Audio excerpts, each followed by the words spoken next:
बार इसे आप देख लो, एक बार ध्यान से देख लो, उसको तो मैं पूछता हूँ, ठीक है। जितना लिखो उसे तुरंत का तुरंत याद कर लो, ठीक है। याद हो गया? एक बार मैं बता देता हूँ, फिर हो सकता है शायद थोड़ा और दिमाग में बैठ जाए। 2 से 3 बार आ जाए, एक बार लिखाते टाइम हो गया, एक बार आप खुद लिखे, एक बार और बोल दूंगा तो याद हो जाए। किसी भी चीज़ को लगभग 16 बार याद करते हैं तो याद हो जाता है। 21 बार लिख लो तो याद हो जाएगा, इतना टाइम नहीं है ना आपके पास। एक ही दिन में नहीं करना होता, बीच बीच में करना होता है, ठीक है। और किसी चीज़ को अगर रटने से अच्छा है तो उसे बार बार देखो, विजुअलाइज करो। विजुअलाइजेशन से आप किसी चीज़ को याद करते हैं तो जल्दी भूलता नहीं। जैसे मैपिंग जब भी करना तो विजुअल करना, ये नहीं उसको रटने बैठ जाना कि ये यहाँ पे आपका उज्बेकिस्तान है। एक ही दिन में नहीं याद करना उसे, आप घर के जहाँ पे सोते हो या जहाँ बैठते हो वहाँ पे लगा दो, जहाँ पे हमेशा आपका निगाहें पहुँचती रहती हैं। तो आप जब मैप को बार बार देखोगे ना तो वो लोकेशन धीरे धीरे अपने आप याद हो जाएगी। और एक ही दिन में पूरा मैप नहीं याद होता, पता है ना, एक दिन में मैप नहीं याद होगा। आप डेली कभी बैठे हो, खाना खा रहे हो, कुछ भी कर रहे हो, देख लिया कि अमेरिका में वाशिंगटन डीसी कहाँ पे है या इटली कहाँ पे है, स्पेन कहाँ पे, ऐसे देखते रहोगे तो आपके दिमाग में वो चीज़ें अपने आप ऑटोमेटिक बैठती चली जाएगी, ठीक। तो पहला क्या है, भूगोल का जनक। भूगोल का जनक जो है, भूगोल का जनक मतलब किसे कहा गया है, एरेटोस्थेनीज को कहा गया है। इन्होंने ही जियोग्राफी शब्द को दिया था, जियो प्लस ग्राफोस। और जो भूगोल है अर्थात जियोग्राफी, ये ग्रीक भाषा का शब्द है। कौन सी भाषा का शब्द है? ग्रीक भाषा का शब्द है। और आधुनिक भूगोल का जनक अलेक्जेंडर वान हम्बोल्ट को कहा जाता है। और अलेक्जेंडर वान हम्बोल्ट ने क्या दिया था? समताप रेखाओं के बारे में बताया था। इसके अलावा इनकी पुस्तक है जिसका नाम क्या है? कॉस्मोस है, ये भी पूछा जाता है, ठीक है। अगला है विश्व का मानचित्र। विश्व का मानचित्र सबसे पहले किसने बनाया था? एनेक्सिमेंडर ने बनाया था। और ये एग्जाम में पूछा गया क्वेश्चन है, ठीक है, याद रखना इसको। एनेक्सिमेंडर, विश्व का मानचित्र सबसे पहले किसने बनाया था? एनेक्सिमेंडर ने। और विश्व मानचित्र पे भारत को किसने दिखाया था? टॉलमी ने दिखाया था। किसने दिखाया था? टॉलमी ने दिखाया था। और इसके बाद है इकोसिस्टम। इकोसिस्टम एक ट्रांसलेट, ये भी पूछा जाता है। और इकोलॉजी वाला भी पूछा जाता है। वास्तविक चीज को बोलते हैं, उनका नाम क्या है? Ernest Haeckel. और सौरमंडल की परिकल्पना किसने दिया था? कोपरनिकस ने दिया था। और इसके अलावा पैंजिया, पैंजिया शब्द का सर्वप्रथम प्रयोग अल्फ्रेड वेगनर ने। अल्फ्रेड वेगनर ने ही महाद्वीपीय विस्थापन सिद्धांत दिया था तथा 1967 में ही क्या दिया था? बिग बैंग की व्याख्या किया था। बिग बैंग थ्योरी की व्याख्या किया था। जबकि बिग बैंग थ्योरी किसने दी थी? लेमेत्रे ने दिया था। और ये कहाँ के रहने वाले थे? बेल्जियम के रहने वाले थे। यूनानी खगोल विज्ञान खगोलज्ञ थे। और इनको गणितज्ञ भी बोलते हैं। ये गणितज्ञ थे ना। भूसंतुलन किसने दिया था? भूसंतुलन का सिद्धांत जो है क्लैरेंस गट्टर ने दिया था। और भूसन्नति वाला जो है कोबल। एक बच्चा है ग्रही गतियों, जो ग्रह होते हैं उनकी गतियों का नियम। ग्रही गतियों का नियम किसने दिया था? केपलर ने दिया। इनका नाम याद रखना, ठीक है। ग्रही गतियों का नियम लिख लो।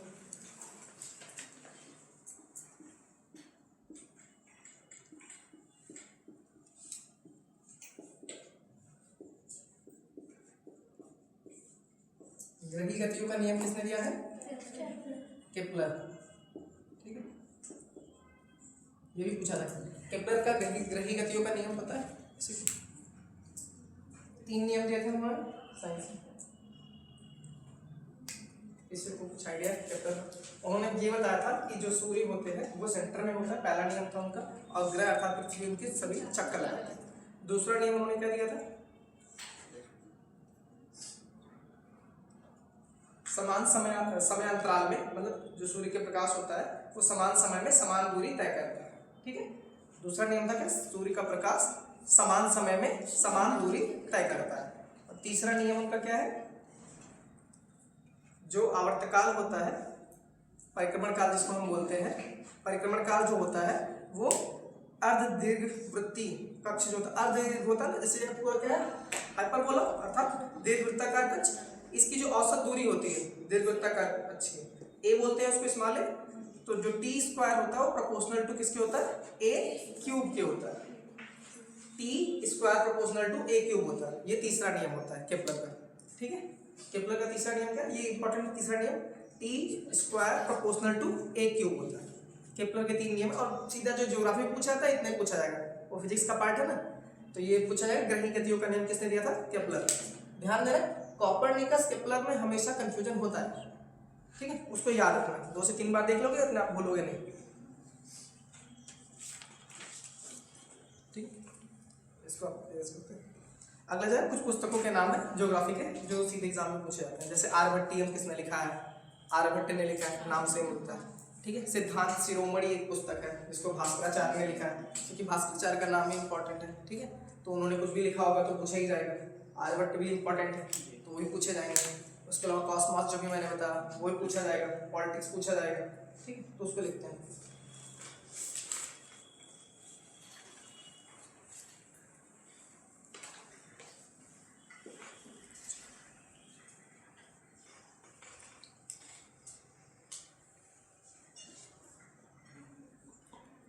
पुस्तक रहेगा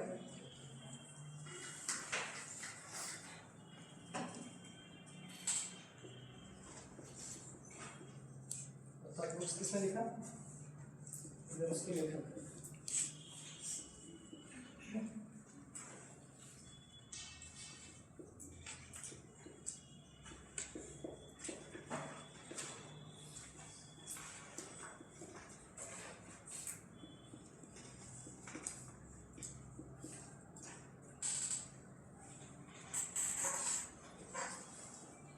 दूसरा है सिद्धांत शिरोमणि।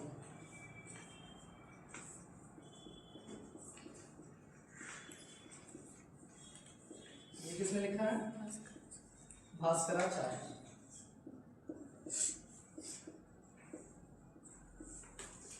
तीसरा जो है कॉस्मॉस,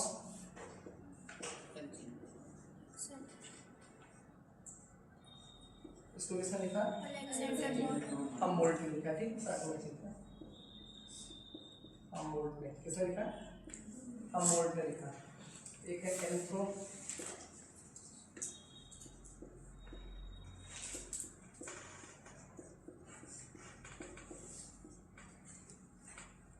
ज्योग्राफी, इसको किसने लिखा? फ्रेडरिक रेडजल।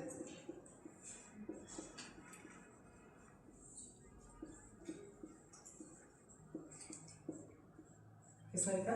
फ्रेडरिक रेडजल। एक पुस्तक और है ज्योग्राफी का,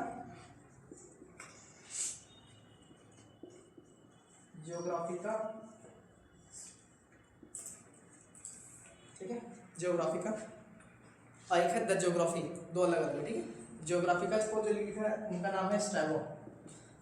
क्या नाम है? स्ट्रैबो। ज्योग्राफी का किसकी पुस्तक है? स्ट्रैबो की है। एंथ्रोपोज्योग्राफी जो होती है फ्रेडरिक रेडजल की है। ठीक है, कॉस्मॉस हमबोल्ट की, ये कई बार पूछा गया है।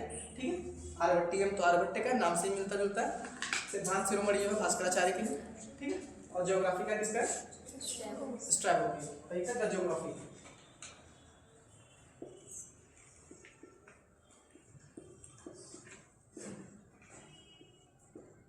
ये किसकी है? एक होता है ऐसे पुस्तक है नेचुरल हिस्ट्री, वो किसकी पुस्तक है? नहीं, नेचुरल हिस्ट्री ये तो प्लिनी की है। नेचुरल हिस्ट्री किसकी पुस्तक है? प्लिनी की। और पॉलिटिक्स, पॉलिटिक्स बता नहीं, पॉलिटिक्स जो होता है अरस्तु की। ज्योग्राफी वाला टॉलमी, टॉलमी से पीछे क्या पड़ेगा? विश्व के मानचित्र पर भारत को किसने दिखाया था? टॉलमी ने ही दिखाया था। तो दो चीज आप टॉलमी से याद कर सकते हो। ठीक, अभी एक पुस्तक बताया था पॉलिटिक्स है, पॉलिटिक्स।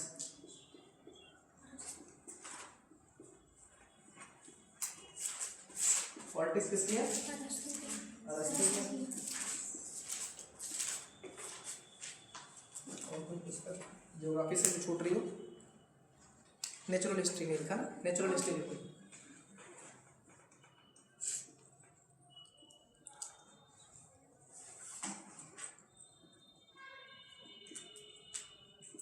किसकी है? प्लिनी की। नेचुरल हिस्ट्री किसकी पुस्तक है? प्लिनी। 2 से 3 बार देख लेना, इतना ही इंपॉर्टेंट है। और तो सारा लिखा है। एक किताबुल हिंद पता, इतिहास का भी है किताबुल हिंद। ठीक है, किसने लिखा? इसको भी लिख लो, क्योंकि इसके बारे में ये भौगोलिक इतिहास, भौगोलिक भारत की भौगोलिक स्थिति के बारे में पता चलता है। तो भारत का भूगोल से रिलेटेड है ना, तो एक लिख लो किताबुल हिंद, ये इतिहास का है, किसने लिखा था? अल बरूनी। अल बरूनी किसके साथ आया था? मोहम्मद गजनवी के साथ बात। ठीक है, भारत पर मोहम्मद गजनवी ने कितनी बार आक्रमण किया था? सबसे प्रमुख आक्रमण सोमनाथ मंदिर, ठीक, अब उन्होंने उसको नष्ट किया था। ठीक, नेचुरल हिस्ट्री अब लिखो।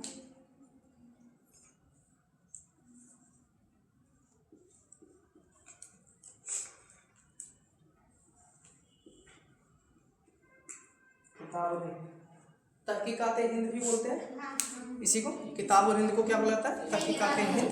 ठीक है, तो किताब और हिंद मतलब भारत का भूगोल, इसकी मीनिंग जो निकल के आती है क्या होती है?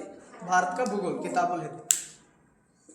तो इसको किसने लिखा था? लिख लो अल बरूनी। अल बरूनी, अल बरूनी।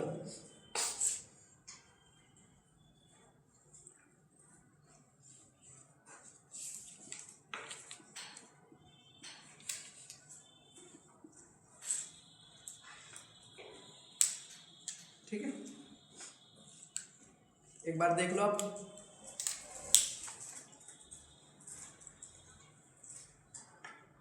आर्यभट्टियम जो है आर्यभट्ट ने लिखा है। सिद्धांत शिरोमणि जो है भास्कराचार्य की पुस्तक का है।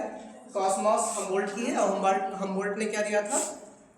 हमबोल्ट ने समताप रेखाओं के बारे में बताया था। इसके अलावा हमबोल्ट को क्या किस लिए जानते हैं? इन्हें आधुनिक भूगोल का जनक कहा जाता है। एंथ्रोपोजियोग्राफी जो पुस्तक है वो फ्रेडरिक रेडजल की पुस्तक है। ज्योग्राफी का जो है स्ट्रैबो की है, और द ज्योग्राफी जो पुस्तक है वो टॉलमी की है। पॉलिटिक्स अरस्तु की पुस्तक है, और प्लिनी की नेचुरल हिस्ट्री है, और अल्बरूनी की क्या है? किताबुल हिंद। अल्बरूनी की क्या है? किताबुल हिंद। एक बार आप इसे रिवाइज कर लेना, घर पे भी जाके देख लेना। ठीक है, ये क्वेश्चन पूछे जाते हैं ऐसे, राइट। अब और ध्यान देना जो वर्ड लिखे हैं वही पूछा जाता है। अभी क्वेश्चन आया था बिहार पीसीएस में, उसमें द वर्ड नहीं लिखा था, तो उसकी वजह से पूरा क्वेश्चन ही डिलीट कर दिया गया। तो ऐसे क्वेश्चन डिलीट कर दिया जाता है, क्योंकि जो पुस्तक का नाम होता है वो सेम जिस वर्ड में उन्होंने जिस लिखा जैसा लिखा वही होना चाहिए। ठीक है, यंग इंडिया किसने लिखा? महात्मा गांधी। और हिंद स्वराज महात्मा गांधी। ठीक है, ये तो फैक्ट है। ठीक है, इसको आप याद कर लेना एक बार। इसके बाद इसका टॉपिक है ब्रह्मांड, यूनिवर्स के बारे में पढ़ना है। यूनिवर्स और सोलर सिस्टम। ठीक है, यूनिवर्स क्या है? ब्रह्मांड क्या है? ब्रह्मांड आकाशगंगा है जो वो तारे हैं, ब्रह्मांड के कंबाइंड हाँ पूरा एक कंबाइंड। जो आपका पृथ्वी जिस पे हम लोग रहते हैं वो किसका पार्ट है? जिस पर हम लोग रहते हैं वो किसका पार्ट है? वो सौरमंडल का एक भाग है। ठीक है, सूर्य का चक्कर लगाता है, पृथ्वी जो होता है वो सौरमंडल का भाग है। और सौरमंडल किसका भाग है? आकाशगंगा का एक भाग। ठीक है, एक पार्ट है। तथा आकाशगंगा जो होती है ब्रह्मांड का एक भाग होती है। तो मतलब सबसे बड़ा ब्रह्मांड, उसके बाद आकाशगंगा, आकाशगंगा के बाद सौरमंडल आएगा, फिर जाके ग्रह में आपका पृथ्वी आता है, और उसके बाद आपका चंद्रमा। तो हम जब पढ़ते हैं ब्रह्मांड के बारे में तो ये छोटे छोटे कण जो होते हैं ना, सूक्ष्म कण से लेके विशाल काय करते हैं। विशाल आकाशगंगाओं से सम्मिलित रूप को ब्रह्मांड कहते हैं। ब्रह्मांड विशाल आकाशगंगाओं से लेके सूक्ष्म कणों तक सब कुछ मिला के क्या कहलाता है? उसका कंबाइंड होता है, क्या कहलाता है? ब्रह्मांड कहलाता है। ठीक है, तो आपका ब्रह्मांड जो ब्रह्मांड की उत्पत्ति के बारे में अगर पढ़ना है कि ब्रह्मांड की उत्पत्ति कैसे हुई है, या अच्छा ब्रह्मांड की उत्पत्ति के बारे में कई सारे उसके नियम जो बताए गए थे। बिग बैंग थ्योरी तो सबसे प्रमुख है। इसके अलावा जो है कोयल का नियम आता है। ठीक है, वो दोनों है, लेकिन सबसे ज्यादा उसमें सर्वमान्य जो विधि होती है आपको कौन सी है? बिग बैंग थ्योरी होती है। बिग बैंग थ्योरी को जो है किसने दिया था?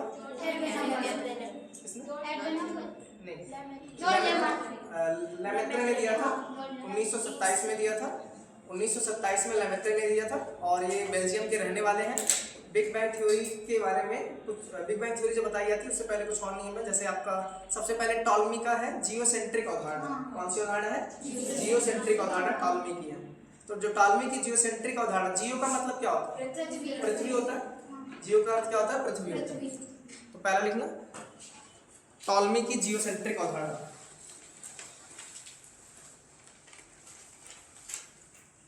तो जियोसेंट्रिक अवधारणा पूछा जा सकता है किसका है? ये भी याद रखना टॉलमी की ही है। ठीक है,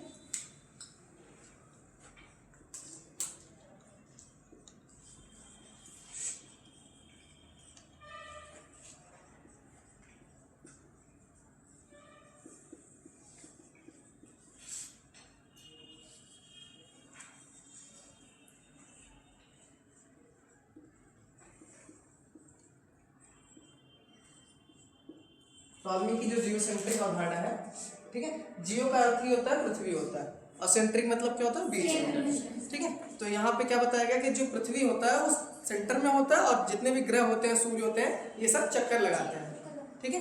ये किसने दिया था, टॉलमी ने दिया था जियोसेंट्रिक अवधारणा। पृथ्वी को इन्होंने बीच में माना, ये पृथ्वी है आपका अर्थ,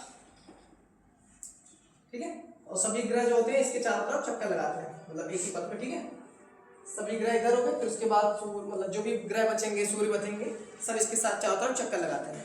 बस इतना याद रखना ये कि जियोसेंट्रिक अवधारणा किसने दिया है, टॉलमी ने दिया है। जियोसेंट्रिक अवधारणा के अंतर्गत क्या बताया गया है कि पृथ्वी जो होता है वो केंद्र में होता है। जियो का अर्थ क्या होता है, पृथ्वी, और पृथ्वी जो होता है इसमें क्या है, पृथ्वी को केंद्र में माना गया है।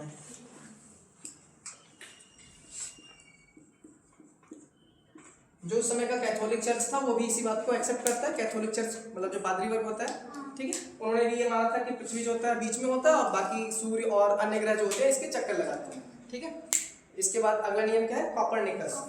फिर कॉपरनिकस आते हैं। कॉपरनिकस ने एक नियम दिया था जिसको बोलते हैं कॉपरनिकस का हेलियोसेंट्रिक अवधारणा। दूसरा नियम क्या है, हेलियोसेंट्रिक अवधारणा। ये भी याद रखना किसने कौन सा नियम दिया है, ठीक है।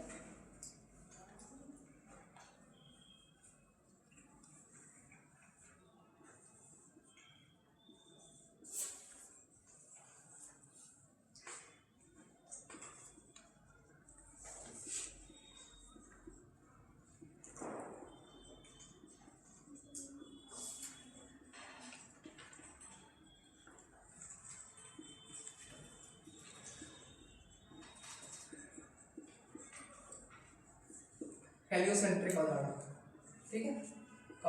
कॉपरनिकस के बारे में और क्या क्या पढ़े अभी आपने, अपने वो पृथ्वी के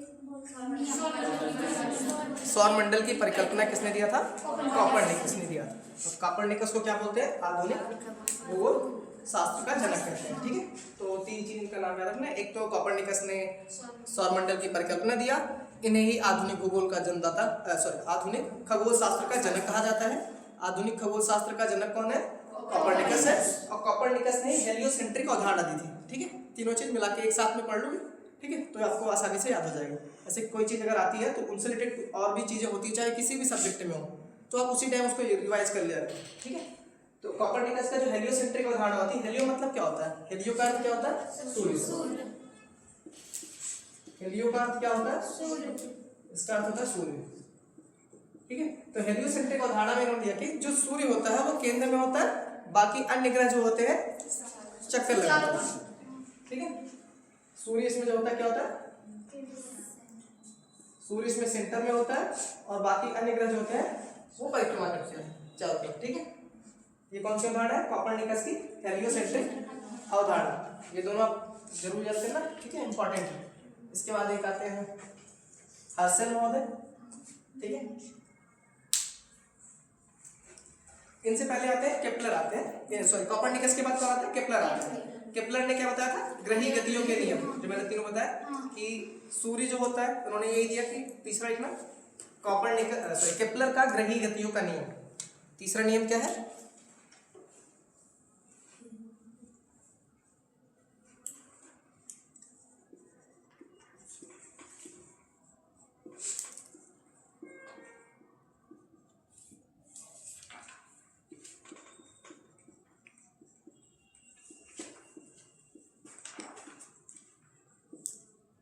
केपलर का ग्रही गतियों का नियम, ठीक है। ये भी याद रखना कि ग्रही गतियों का नियम किसने दिया था, केपलर ने दिया था, डायरेक्ट पूछा जाएगा। और ग्रही गतियों के नियम में हमें क्या बताया कि जो सूर्य होता है वो सेंटर में होता है, पृथ्वी उसकी चक्कर लगाती है, ये पहली है। दूसरा नियम क्या था कि समान समय में समान दूरी तय करता है प्रकाश, ठीक है। अगर सूर्य यहाँ पर है, ठीक है, ये इसका क्या होता है, दीर्घवृत्ताकार, ये दीर्घवृत्ताकार कक्ष है, और सूर्य मान लो यहाँ पर है, तो जितने टाइम में सूर्य 6 महीने का प्रकाश इतना यहाँ पे आएगा, तो ये दूरी ज्यादा है, तो यहाँ पे प्रकाश की लेंथ जो होगी ज्यादा होगी, और तो एरिया क्या हो जाए, लेकिन एरिया दोनों का क्या होगा, बराबर होगा। ये दोनों चीज क्या है आपस में बराबर होगी। अगर 6 महीने में इतना प्रकाश दे रहा है, यहाँ पे पूरा एरिया कवर कर रहा है, तो सेम टाइम ये भी 6 मंथ में कितना होगा, 6 मंथ में इसका जो प्रकाश आएगा इतना आएगा। तो समान समय में समान दूरी तय करती है, मतलब दोनों आपस में बराबर होते हैं सूर्य का प्रकाश, ठीक है। ये दूसरा नियम है, किसका नियम? दूसरा किसका? केपलर का, ग्रही गतियों का। पहला नियम क्या था कि सूर्य जो होता है वो सेंटर में होता है, सूर्य जो होता है केंद्र भाग में होता है, बाकी अन्य ग्रह उसकी परिक्रमा करते हैं। दूसरा नियम क्या है कि समान समय में समान दूरी तय करता है सूर्य का प्रकाश। तीसरा नियम क्या होता है केपलर का? परिक्रमण काल का होता है, तो T square proportional to a cube पढ़ते हैं। और ए क्या होता है वहाँ पे? अर्धदीर्घ कक्ष का औसत दूरी होती है, ठीक है। यहाँ पे होता है T square proportional to a cube. और ये मिलता कैसे? अगर ये आपका कक्ष है और सूर्य मान लो इस सेंटर पे है, ये दीर्घवृत्ताकार है ना, जिसको हम अंडाकार बोल सकते हैं, ये दीर्घवृत्ताकार है। अगर इसकी दूरी b है और ये स्मॉल मतलब a है और सूर्य यहाँ पर है, ठीक है, ये सन है आपका। अगर कोई ग्रह यहाँ पर है, इसके बीच का जो समय निकालना होता है यहाँ से निकालेंगे, ठीक है, और इसके बीच जो थीटा बनेगा यहाँ से पूरा फॉर्मूला बनता है, वो साइंस का पार्ट है। तो यहाँ पे हम केपलर का ग्रही गतियों के नियम में क्या पढ़ते हैं कि जो टी स्क्वायर होता है वो ए मतलब क्या है? ये दीर्घवृत्ताकार है, तो दीर्घवृत्ताकार का अर्ध दीर्घ में जा रहा है, तो अर्ध दीर्घवृत्ताकार कक्ष की औसत दूरी होती है। ए क्या है? अर्ध दीर्घवृत्ताकार अक्ष की औसत दूरी ए होती है, तो T square proportional to a cube, ठीक है। ये तीन चीज याद रखना, ये सब आपसे बहुत डीपली नहीं पूछा जाएगा ज्योग्राफी में, ये साइंस का पार्ट है, और साइंस में भी इतना पूछा नहीं आता, जनरल साइंस आता है, ठीक है। अगला जो होता है किसका है? हर्सल का नियम। किसका नियम है? हर्सल।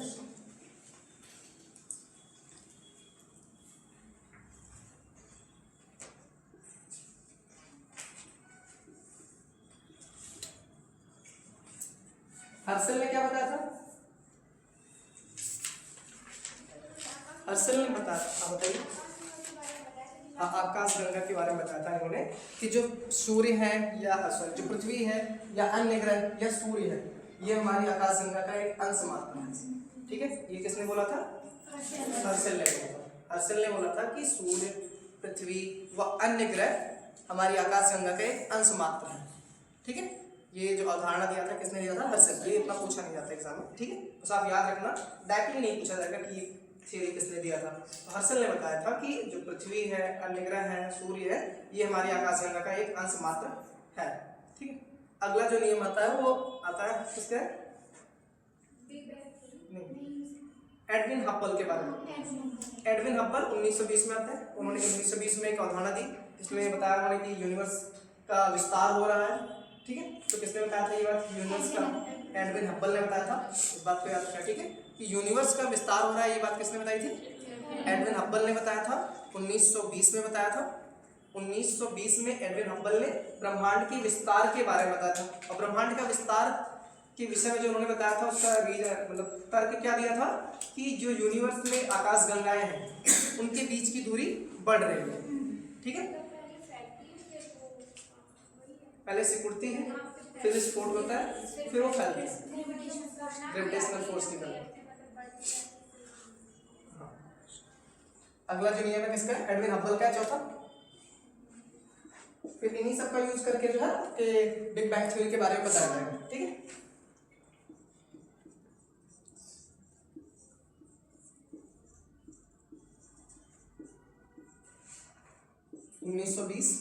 ठीक है, इन्होंने क्या बताया था कि हमारे जो ब्रह्मांड है, ब्रह्मांड के विस्तार के बारे में बताया था। क्या? ब्रह्मांड का विस्तार।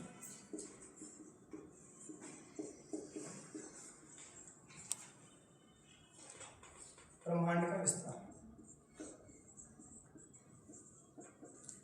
इन्होंने कहा कि ब्रह्मांड का विस्तार हो रहा है, उसका इन्होंने तर्क क्या दिया था कि आकाश गंगाओं के बीच की दूरी बढ़ रही है। ब्रह्मांड का विस्तार का जो तर्क दिया था वो क्या था?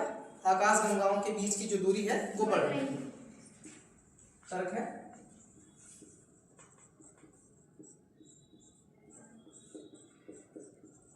आकाश गंगाओं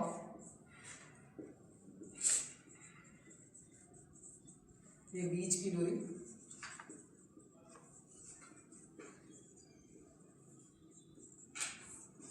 बढ़ रही है, ठीक है। तो इतना नहीं याद रखना कि एक तो टॉलमी का जियोसेंट्रिक अवधारणा है, दूसरा है कोपरनिकस का हेलियोसेंट्रिक अवधारणा। जियोसेंट्रिक में पृथ्वी सेंटर में होता है और हेलियोसेंट्रिक में क्या बताया गया कि सूर्य जो है सेंटर में है। फिर केपलर का ग्रही गतियों का नियम आता है, ठीक है। फिर हर्षल का नियम आता है कि जो पृथ्वी, सूर्य और अन्य ग्रह हैं वो आकाशगंगा का एक अंश मात्र है, ठीक है, मतलब आकाशगंगा बहुत बड़ा है, फिर यूनिवर्स उससे भी बड़ा होगा, ठीक है।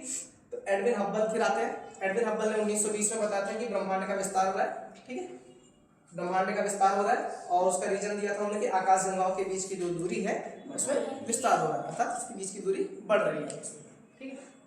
अगला नियम बिग बैंग थ्योरी, ब्रह्मांड की उत्पत्ति से संबंधित है big bang theory.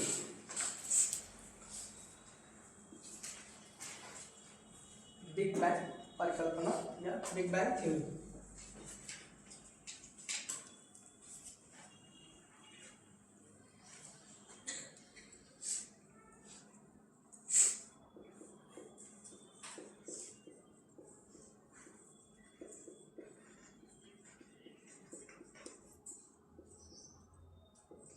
Big bang theory से ब्रह्मांड की उत्पत्ति से संबंधित दो नियम है, ठीक है, मुख्यतः जिसमें सर्वमान्य विधि जो होती है वो बिग बैंग थ्योरी है, ठीक है। एक होता है होयल का नियम है, ठीक है, स्टडी पार्टिकल वाले जो बताया था हमने, और दूसरा जो आपका बिग बैंग का। तो दोनों में सबसे ज्यादा जो मान्य विधि है इस टाइम जो एक्सेप्ट किया जा रहा है वो बिग बैंग। देखो ब्रह्मांड जो बना है, ब्रह्मांड सबसे पहले एकल, एकल मतलब सिंगुलरिटी, एकक बोलते हैं उसको, क्या बोलते हैं, एकक, एकक मतलब सिंगुलरिटी, एक छोटा सा अति सूक्ष्म जिसका आयतन न्यून, आयतन क्या है, कम है, अगर किसी चीज का आयतन कम है तो मतलब उसका घनत्व और टेम्परेचर ज्यादा होगा, तो समय के साथ उसमें टेम्परेचर और घनत्व ज्यादा होने की वजह से उसमें विस्फोट हुआ, विस्फोट होने के पश्चात आपके ग्रह, सूर्य, सौरमंडल, आकाशगंगा, तारों का निर्माण हुआ, ठीक है। तो जो ब्रह्मांड है वो क्या है, एकक है, एकक मतलब सिंगुलर, सिंगुलैरिटी जिसको बोलते हैं, एकक, ठीक है। उसमें उसका पहले ब्रह्मांड के बारे में बोलता है कि ब्रह्मांड कैसा है, एकक है, मतलब सिंगुलैरिटी, और इसका एकक मतलब क्या है, इसका जो आयतन है वो आयतन क्या है, आयतन अति सूक्ष्म है, आयतन अति सूक्ष्म है, इसके अलावा तापमान और वह घनत्व इसका क्या है, अत्यधिक।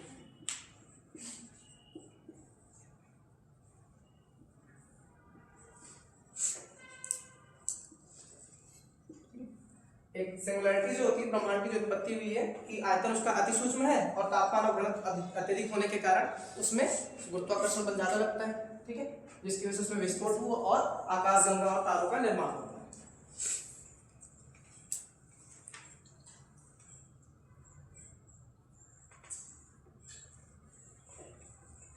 अब बिग बैंग थ्योरी के बारे में बताया कि जो एकक बताया ना, अब ये एकदम छोटा सा पार्टिकल है, अति सूक्ष्म है, मान लो इसके अंदर कुछ पार्टिकल्स हैं, ये एक छोटा सा एकक, अति सूक्ष्म एकक जिसको सिंगुलरिटी बोलते हैं, ब्रह्मांड की उत्पत्ति के बारे में बता रहा हूँ। अब अभी एडविन हब्बल ने बताया था कि हमारे ब्रह्मांड का विस्तार होगा, ठीक है। अब इसका विस्तार होगा, इसका आयतन बढ़ेगा, क्या होगा, आयतन बढ़ रहा है, आयतन मतलब इसका गोला ज्यादा बड़ा बना देंगे, बट इसके जो पार्टिकल है वो नहीं बढ़ रहा है। उन्होंने क्या बताया था कि पार्टिकल्स नहीं बढ़ रहे हैं इसके, लेकिन आयतन में विस्तार हो रहा है। तो पार्टिकल जैसे इसमें जितनी संख्या होगी सेम संख्या हम इसमें बनाएंगे,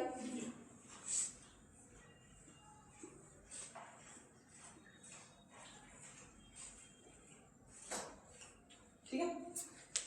फिर जैसे आगे बढ़ते जाएंगे,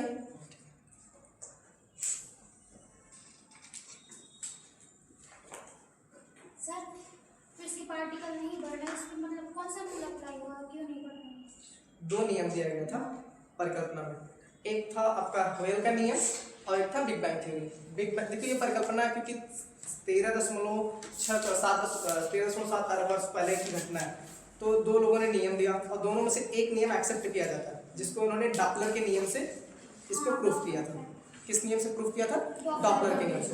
अगला जो नियम बताऊंगा उसमें भी पार्टिकल्स बढ़ेंगे, ठीक है, होयल वाले में। इसमें जो है पार्टिकल्स की संख्या क्या है, सेम है, जैसे मतलब जो ब्रह्मांड में जो चीजें हैं वो फिक्स है, उनकी संख्या घट नहीं रही है न तो बढ़ रही है, ये बताया था बिग बैंग थ्योरी वाले एडविन हब्बल ने।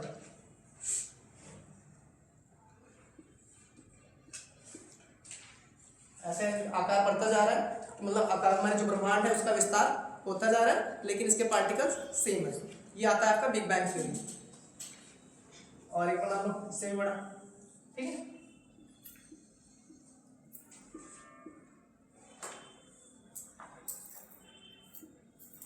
ये आपका कौन सा नियम है? बिग बैंग थ्योरी का। इसमें पार्टिकल्स जो होते हैं वो सेम है बट आयतन इसका बढ़ता जा रहा है, अर्थात ब्रह्मांड का विस्तार। ये जो पार्टिकल्स है ये हमारे आकाशगंगाओं को दिखा रहा है, ठीक है, कि आकाशगंगाओं के बीच की दूरी यहाँ पे देखो सिंगुलरिटी जब थी तो बहुत पास पास में थे, जैसे इनका फिर आयतन बढ़ा, विस्फोट हुआ, आगे वाला स्थिति, फिर इनके बीच की दूरी बढ़ी, पार्टिकल सेम रहेंगे, फिर इनके बीच की दूरी बढ़ेगी, ठीक है, फिर उधर जाने के बाद और इनके बीच की दूरी बढ़ जाएगी। तो ये कौन सी थियरी है आपकी? Big bang theory. दूसरा है, इसके बारे में लिखना पहले,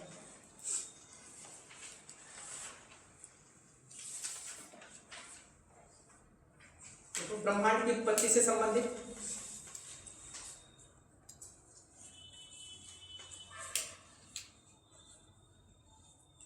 ब्रह्मांड की उत्पत्ति से संबंधित सर्वमान्य सिद्धांत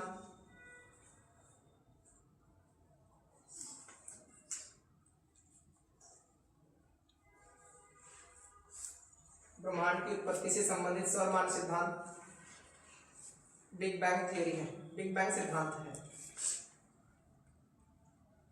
ब्रह्मांड की उत्पत्ति से संबंधित सर्वमान्य सिद्धांत बिग बैंग सिद्धांत है, ठीक है। इसे विस्तारित ब्रह्मांड परिकल्पना भी कहा जाता है, इसे विस्तारित ब्रह्मांड परिकल्पना भी कहा जाता है। इसे विस्तारित ब्रह्मांड परिकल्पना भी कहा जाता है, ठीक है। तो इसे एक्सपेंडिंग यूनिवर्स हाइपोथेसिस के नाम से भी जानते हैं, तो क्योंकि ये विस्तार हो रहा है ना ब्रह्मांड का, ठीक है, इसे क्या बोलते हैं? एक्सपेंडिंग यूनिवर्स हाइपोथेसिस, विस्तारित ब्रह्मांड परिकल्पना के नाम से जानते हैं। और ये जो नियम मिला था इनको, क्योंकि एडविन हब्बल ने इसके पहले बताया था कि 1920 में एडविन हब्बल ने बताया था कि आकाशगंगाओं के बीच की दूरी बढ़ रही है, इसी वजह से आपका ब्रह्मांड का विस्तार होगा, ठीक है। तो इसमें लिखना कि 1920 में एडविन हब्बल ने प्रमाण दिया कि 1920 में एडविन हब्बल ने प्रमाण दिया कि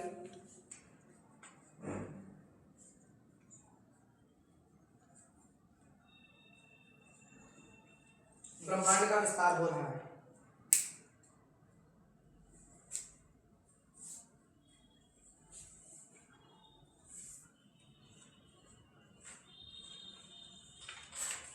समय बीतने के साथ आकाशगंगाएं एक दूसरे से दूर हो रही है, समय बीतने के साथ आकाशगंगाएं एक दूसरे से दूर हो रही है।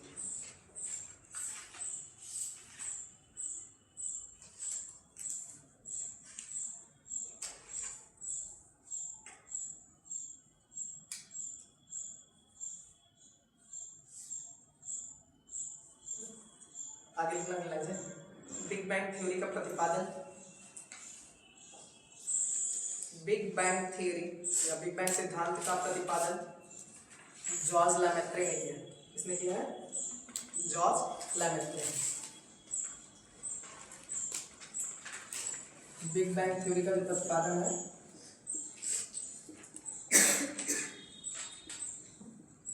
किसने किया है? जॉर्ज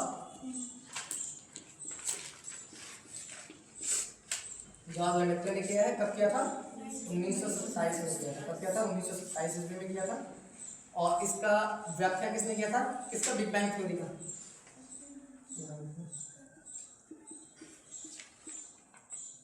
बिग बैंग, ठीक है। बिग बैंग का प्रतिपादन जॉर्ज लैमेत्रे ने किया था। और इसका व्याख्या, अगर व्याख्या की बात करेंगे तो किसने किया है? वेगनर ने दिया है। क्या नाम है? Alfred Wegener. 1967 में 1967 में जाके बिग बैंग थ्योरी का प्रतिपादन, इसका प्रतिपादन 1927 में हुआ तथा 1967 में जाकर अल्फ्रेड वेगनर ने इसकी व्याख्या की कि बिग बैंग थ्योरी है। अब बिग बैंग थ्योरी का जो रीजन दिया गया, ये तर्क है इसका क्या था कि डॉपलर प्रभाव में इसको देखा जा सकता है। डॉपलर प्रभाव इफेक्ट को ये फॉलो करता है। डॉपलर ने जो नियम दिया था, आप साइंस में पढ़ते हो, ठीक। और ब्रह्मांड की उत्पत्ति आज से कितने समय पहले हुई? 13.7, ठीक है, 13.7 अरब वर्ष पूर्व ब्रह्मांड की उत्पत्ति हुई है। इतने लंबे समय, मतलब अभी मुझे हम लोगों को सिंधु घाटी सभ्यता के बारे में सटीक जानकारी नहीं है, पूरा पाषाण काल या उसके बाद नवपाषाण काल के विषय में जानकारी नहीं है अच्छे से। तो 13.7 करोड़ वर्ष पहले की जानकारी सही होना, ठीक है, ये सब एक हाइपोथेटिकल चीज है, हमें सोचना पड़ता है। कुछ प्रमाणों के आधार पर हम सिद्ध करते हैं। आने वाले समय में हो सकता है कुछ नई अवधारणा आए और ये चेंज भी हो सकती है, ठीक है। तो जो नियम दिए गए और कुछ चीज़ों को फॉलो करते हैं उसी के आधार पर ये नियम बताए गए। ये आने वाले समय में हो सकता है चेंज हो सकता है, ठीक है। जैसे आपका है सापेक्षिकता का सिद्धांत 1/mc², इसके विषय में सोच चल रहा है आइंस्टीन वाला। अगला अच्छा, बिग बैंग जो थ्योरी बताया कि इसके बीच में आपका हीलियम और हाइड्रोजन के एटम रहते हैं, परमाणु रहते हैं जो आपस में संघनित होते हैं, मतलब गुरुत्वाकर्षण बल अधिक होने के कारण और आयतन कम, तापमान और आपका घनत्व ज़्यादा होने के कारण इसमें विस्फोट होता है और ये पार्टिकल एक दूसरे से बिखर जाते हैं, टूट जाते हैं। तो टूटने के पश्चात ही आपके आकाशगंगाओं का निर्माण होता है, ठीक है। फिर आकाशगंगाओं से जब आकाशगंगाओं में जो आपका हीलियम महावीय है तो उसमें भी क्योंकि इसी से बना हुआ है तो आकाशगंगा में जो हीलियम है उसमें भी जब विस्फोट होगा तो फिर वहां से अन्य तारों का निर्माण होगा, फिर तारों से आपके ग्रहों का निर्माण होता है, वो सोलर सिस्टम में होते हैं, ठीक। अगला है कोयल का।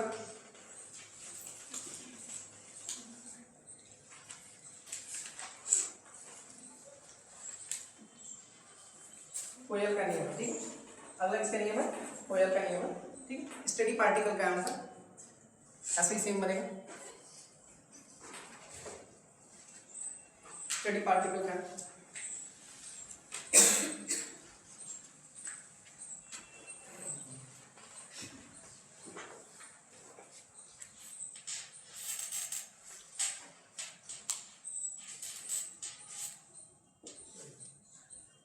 पहले एक छोटा सा एक सिंगुलरिटी है, ठीक है। इसमें जो भी पार्टिकल्स है, बहुत सारे पार्टिकल्स हैं, ठीक है। इसके बाद फिर इनका विस्तार भी हो रहा है साथ में, विस्तार होने के साथ साथ पार्टिकल्स भी बढ़ रहे हैं, ठीक है। जो इनके बीच के अंदर जो पार्टिकल्स हैं वो भी साथ में बढ़ रहा है।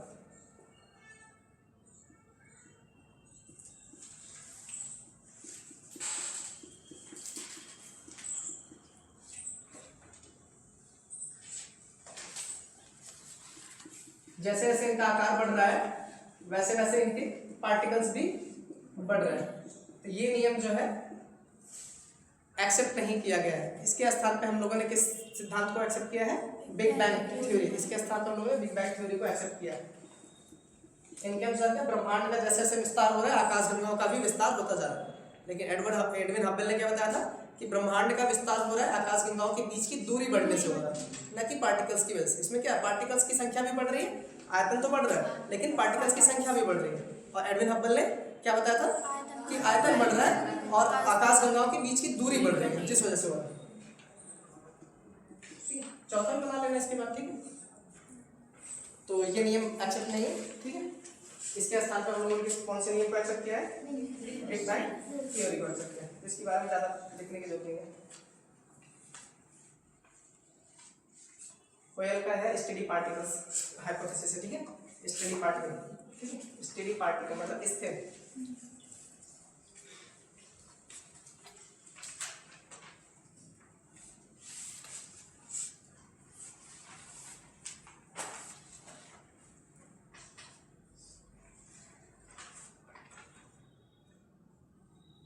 और ब्रह्मांड की उत्पत्ति कितने समय पहले हुई थी?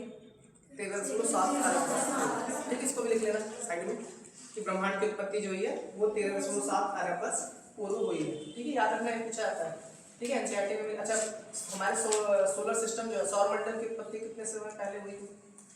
5 अरब वर्ष।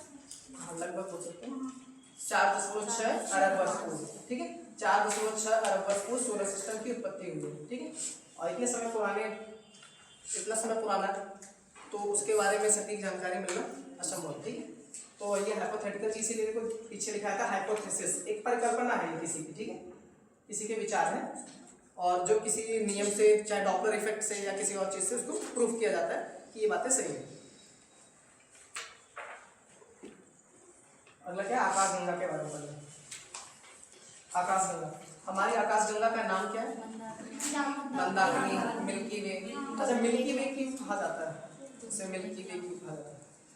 इसका मतलब लाइट ना नहीं, जब हम अंतरिक्ष से देखते हैं तो वहां पर मिल्की वे इसलिए कहा था कि वो सरिता, सरिता मतलब नदी, ठीक है, नदियों का एक जाल ऐसा दिखाई देता है तो इसीलिए इसको मिल्की वे के नाम से हमारे सामने है।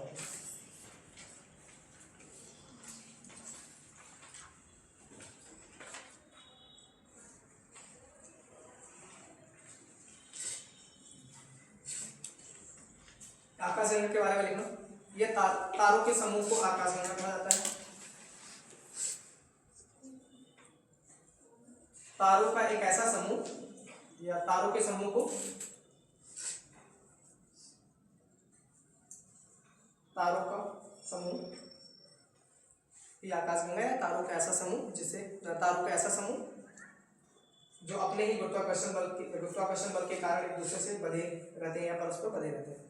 ये जो आकाशगंगा है इसमें बहुत सारी आकाशगंगा है और ये अभी बनाकर इसके पिछला तो वो सब एक दूसरे से किसके कारण बंधे हुए हैं? गुरुत्वाकर्षण बल के कारण। कोई किसी और को खींच रहा अपनी तरफ, कोई किसी और को। अच्छा, यहाँ पे जितने लोग बैठे हैं क्या यहाँ पे भी गुरुत्वाकर्षण बल लागू होता है? या छोटी से छोटी चीज में या बड़े से बड़े चीज, हर एक चीज में गुरुत्वाकर्षण बल लागू होता है। ठीक है, बस उनके मास इतना कम होने की वजह से वो फील नहीं होता।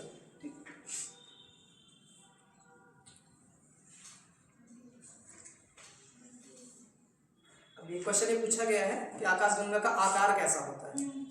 तो आकाशगंगा का आकार जो होता है सर्पिलाकार। कैसा होता है? सर्पिलाकार। इसको लिखना, आकाशगंगा का आकार सर्पिलाकार होता है। और इसका जो व्यास होता है ये नहीं पूछा जाता। ठीक है, व्यास कितना है? लगभग कितना है? 1 लाख प्रकाश। 1 लाख प्रकाश होता है।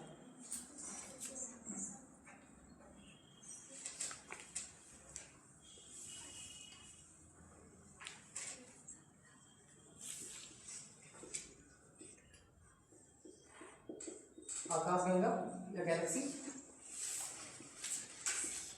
ठीक है, हमारी आकाशगंगा का नाम क्या है? मिल्की वे है, जिसको हम क्या बोलते हैं? दूध मेखला भी बोलते हैं, दूध के समान सरिता। ठीक है, और इसको हम क्या और किस नाम से जानते हैं? मंदाकिनी के नाम से जानते हैं। ठीक है, और आकाशगंगा का जो ये क्या है? ये तारों का एक समूह होता है। क्या है? तारों का समूह है। इनके बीच ये एक दूसरे से गुरुत्वाकर्षण बल के कारण बंधे रहते हैं। एक दूसरे से गुरुत्वाकर्षण बल के कारण से बंधे रहते हैं।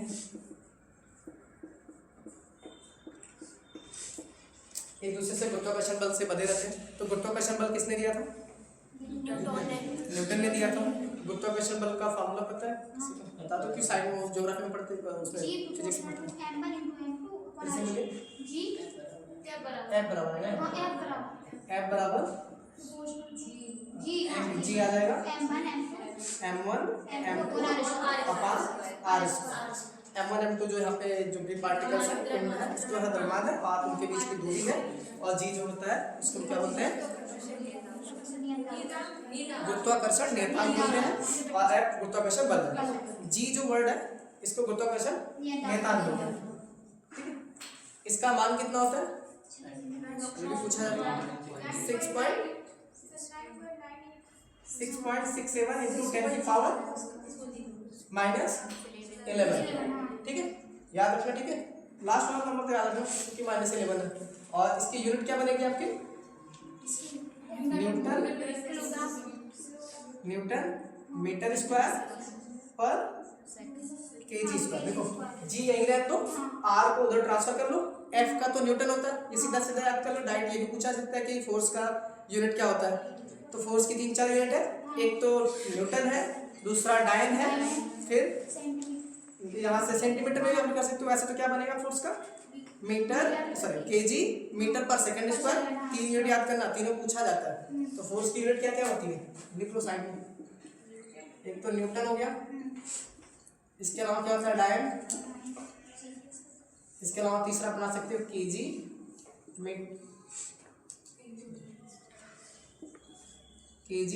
मीटर पर सेकेंड स्क्वायर। और ये जो यूनिट्स बनता है ना एमकेएस वाला, एमकेएस पद्धति वाला, ये उसके फार्मूले पे ही बनता है। जिसको ये फार्मूला याद रहेगा आराम से ये याद करने की जरूरत नहीं, अपने आप बन जाता है। जैसे F इक्वल क्या होता है? ma होता है। m मतलब मास, मास का क्या होता है? केजी होता है। a मतलब एक्सेलरेशन, त्वरण का क्या होता है? मीटर पर सेकेंड स्क्वायर। तो वहां से हम इसको याद कर सकते हैं आसानी से। ठीक है, ये दोनों तो आपको याद करना पड़ता है क्योंकि जिन्होंने दिया था उनके नाम पे रखा गया न्यूटन। और एक इसकी जो और मात्रक है वो डायमीटर है। सीजीएस पद्धति में लेके जाएंगे तो ये केजी को हम क्या कर देंगे, ग्राम कर देंगे, और अगर हम एफपीएस में लेके जाएंगे तो पाउंड हो जाएगा। ठीक है, तो आप कन्वर्ट कर लेना इसको। तो ये याद रखना कि जो कैपिटल जी होता है उसके जो मान होते हैं 6.67 × 10⁻11 न्यूटन मीटर स्क्वायर पर केजी स्क्वायर, क्योंकि 2 बार है ना और नीचे स्क्वायर भी है। और जो स्मॉल जी होता है उसका मान कितना होता है 9.8 मीटर पर सेकेंड स्क्वायर। स्मॉल जी और कैपिटल जी में रिलेशन क्या होता है पता है? हाँ, स्मॉल जी जो है ग्रेविटी है, जिस आकर्षण बल से पृथ्वी किसी चीज को अपने पास खींचती है उसी को क्या बोलते हैं, ग्रेविटी बोलते हैं। ठीक है, स्मॉल जी बोलते हैं। स्मॉल जी इक्वल क्या होता है, capital G M upon R square. ये भी याद रखना। ठीक है, स्मॉल जी इक्वल क्या होता है, capital G M upon R square. और ये जो एम है ना, ये किसी जैसे पृथ्वी किसी चीज को अपनी तरफ खींच रही है तो 2 पार्टिकल्स होंगे, एक तो पृथ्वी होगा, एक जिस वस्तु को वो खींच रही है। तो ये जो एम लिखा गया ये किसका मास बता रहा है, जिस वस्तु को खींच रही है पृथ्वी का मास होता है। किसका मास होता है, ये पृथ्वी का मास होता है। किसका मास होता है, पृथ्वी का मास होता है। ठीक है, तो ये इतना थोड़ा सा साइड में याद कर लेना, फिजिक्स का है। ठीक है, इनका काम आता है बीच में। तो एक गुरुत्वाकर्षण बल लग रहा है, गुरुत्वाकर्षण बल से आकाशगंगा एक दूसरे से बधी हुई, मतलब तारों का समूह है और जिसकी वजह से ये आपस में बधे हुए आकाशगंगा। इनका आकार कैसा होता है, ये पूछा गया क्वेश्चन है, सर्पिलाकार होता है, स्पाइरल होता है। इनका आकार कैसा होता है, सर्पिलाकार। इसको याद रखना। ठीक है, सर्पिलाकार होता है। और हमारी आकाशगंगा का नाम क्या है,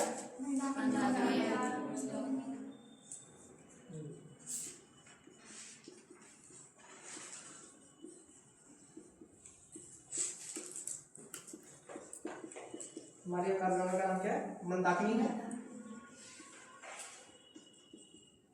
जिसको हम क्या बोलते हैं, दुग्ध मेखला भी बोलते हैं।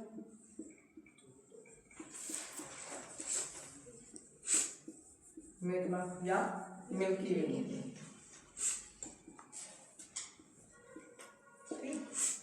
ठीक है, ये सब पूछे जाता है डायरेक्ट। और भी कुछ है, जितने भी तारे हैं सब आकाशगंगा का चक्कर लगाते हैं। ठीक है, जितने भी तारे होते हैं वो सब आकाशगंगा का चक्कर लगाते हैं। और तारों के बाद जो ग्रह होते हैं वो तारों का चक्कर लगाते हैं। सूर्य क्या है, सूर्य एक तारा है। ठीक है, सूर्य एक तारा है और तारों का चक्कर ग्रह लगाते हैं। तारे जो होते हैं आकाशगंगा का चक्कर लगाते हैं और आकाशगंगा जो है ब्रह्मांड का चक्कर लगाते हैं। ठीक, ब्रह्मांड का ही एक पार्ट होता है आकाशगंगा। तो कम से याद करना, पहले ब्रह्मांड, आकाशगंगा, उसके बाद तारे, फिर ग्रह, फिर उसके बाद उपग्रह याद करते हैं। अब जैसे खगोलीय दूरी होती है, खगोलीय दूरी सुना, एस्ट्रोनॉमिकल क्या होता है, एस्ट्रोनॉमिकल यूनिट्स। दूसरा होता है प्रकाश वर्ष, तीसरा होता है पारसेक। 3 चीज होती है और तीनों एग्जाम में पूछा जाता है। इस बार शायद आया भी था, पारसेक के बारे में पूछा था एग्जाम में। तीनों का मान पता है किसी को,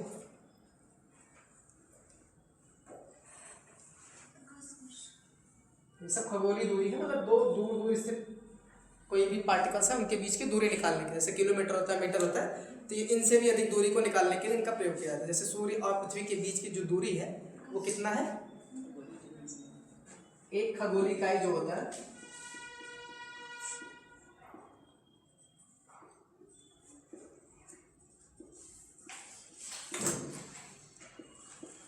एक खगोलीय इकाई जो होती है वो सूर्य और पृथ्वी के बीच की दूरी के बराबर ही होती है। तो सूर्य और पृथ्वी के बीच की दूरी पिछले क्लास में बताया था 149 मिलियन किलोमीटर होता है, 149 मिलियन किलोमीटर। तो उसको अगर हम कन्वर्ट करके याद करें, ऐसे याद करना थोड़ा मुश्किल है, तो हम पावर में याद कर लेते हैं। ठीक है, 1.49 होता है, 1.49, तो 49 से 9 हटेगा तो 4 का 5 हो जाता है, तो 1.5 लगभग याद करते हैं। 1.5 × 10⁻11 ये मीटर में होता है। किस में होता है, मीटर में। ठीक है, ध्यान रखें। किलोमीटर में करेंगे तो 3 से हम भाग दे देंगे, 10⁻3 से हम क्या कर देंगे, डिवाइड कर देंगे, वो 10⁸ हो जाएगा। ठीक है, तो आप जिसमें भी कन्वर्ट कर सकते हो उसको कन्वर्ट कर लेना, जो भी एग्जाम में पूछा जाए, मीटर, किलोमीटर, जो भी। ठीक, उसको कर लोगे ना। ध्यान देना, यूनिट इंपॉर्टेंट है। मीटर के आप किलोमीटर कर दोगे तो ये गलत हो जाएगा।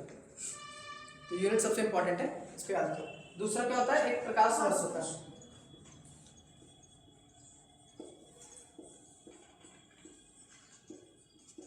वन लाइट ईयर इसको बोलते हैं, लाइट ईयर बोलते हैं। क्या बोलते हैं? Light year. एक प्रकाश वर्ष क्या होता है? 9 अरब एक वर्ष प्रति वर्ष। सूर्य के प्रकाश द्वारा एक वर्ष में तय की गई दूरी को क्या बोलते हैं? एक प्रकाश वर्ष कहते हैं। सूर्य के प्रकाश द्वारा एक वर्ष में तय की गई दूरी को क्या कहते हैं? एक प्रकाश वर्ष। तो सूर्य का प्रकाश वर्ष निकालने के लिए पहले सूर्य और पृथ्वी के बीच की दूरी पता रहेगी, ठीक है, उसको मल्टीप्लाई कर देंगे तो वहां से निकल जाएगा। तो हमें सीधा याद रखना है कि सूर्य के एक प्रकाश वर्ष कितना होता है? वो होता है 9.46 × 10⁻15 मीटर होता है। ये भी मीटर में है, बट इसकी पावर जो है क्या है? 15 है, उसकी पावर 11 है। ध्यान देना, ये दोनों याद रखना।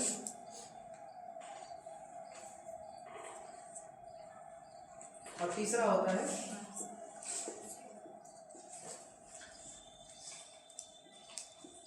एक पार्सेक। अच्छा, दो स्थानों के बीच की दूरी, कोई दो स्थिति है, दो स्थिति अलग अलग, उनके बीच की दूरी निकालनी है। तो सबसे अधिक, अच्छा, सबसे बड़ी इकाई कौन सी है दूरी मापने की? दूरी मापने की सबसे बड़ी इकाई पार्सेक होता है। क्या होता है? पार्सेक। पार्सेक जो होता है दूरी मापने की सबसे बड़ी इकाई होती है, ठीक है, याद रखना। एक पार्सेक जो होता है पैरालैक्टिक सेकंड इसको बोलते हैं, पैरालैक्टिक सेकंड बोलते हैं। पार्सेक का फुल फॉर्म होता है पैरालैक्टिक सेकंड। तो एक पार्सेक जो होता है वो आपका 3.26 लाइट ईयर के बराबर होता है। मतलब कितना प्रकाश वर्ष हम बोल सकते हैं सीधा सीधा?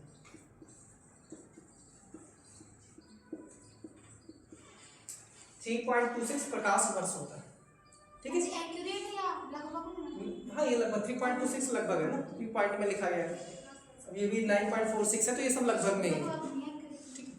और ये 3.26 प्रकाश वर्ष, इसको कन्वर्ट करेंगे तो आएगा 3.08, मल्टीप्लाई कर लो इसको इसमें, तो लगभग कितना आएगा? 3.08 × 10⁻16 हो जाएगा, बस इतना है, ठीक है। अगर एग्जैक्ट पूछो तो ये कितना हो जाएगा? 3.08 × 10⁻16 मीटर। तो ये याद रखना, और ये भी याद रखना। अगर ये वाला याद रहेगा तो इसको मल्टीप्लाई कर लोगे प्रकाश वर्ष से, तो ये वाला निकल जाएगा, ठीक। बस लास्ट में जो ये पावर लिखी है सबसे ज्यादा कंफ्यूजन यहाँ पर होता है, ये ध्यान रखना। 10⁻11 जो होता है खगोलीय इकाई में होता है, और प्रकाश वर्ष में 10⁻15 होता है। पार्सेक में कितना होता है? 10⁻16 होता है। और ये सब मीटर में दिए गए, किसमें दिए गए? मीटर में। और ये सब खगोलीय दूरी मापना, मतलब जो ब्रह्मांड में स्थित किन्हीं भी दो पिंडों के बीच की जो दूरी निकालनी होती है वहां पे हम इनका इस्तेमाल करते हैं। किलोमीटर का इस्तेमाल तो करेंगे नहीं, वहां पे अधिक दूरी है, तो पार्सेक का इस्तेमाल होता है। आपका प्रकाश वर्ष हो गया, और खगोलीय इकाई का प्रयोग किया था। खगोलीय इकाई जो होती है वो क्या है? सूर्य और पृथ्वी के बीच की दूरी है। तो आज से आपको दो चीज याद होगी, कोई पूछेगा सूर्य और पृथ्वी के बीच की दूरी कितनी है, तब भी वही आंसर आएगा। और अगर खगोलीय इकाई का जो मान होता है वो भी उतना ही है, बट वहाँ पे आप 149 मिलियन बोल देते हो, 149 मिलियन किलोमीटर बोलते हो, यहाँ पे मीटर में लिखा गया और पावर में लिखा गया, ठीक है। कोटिमान बोलते हैं, कोटिमान पढ़े होंगे सारे, उसमें लिखा गया। अगला क्या है? तारा। अच्छा, हमारी आकाशगंगा, अच्छा हमारी आकाशगंगा के सबसे पास का आकाशगंगा कौन सी है? एंड्रोमेडा। तो इसको भी साथ में लिख लो। हमारी आकाशगंगा के सबसे नियरेस्ट में कौन सी आकाशगंगा है? एंड्रोमेडा।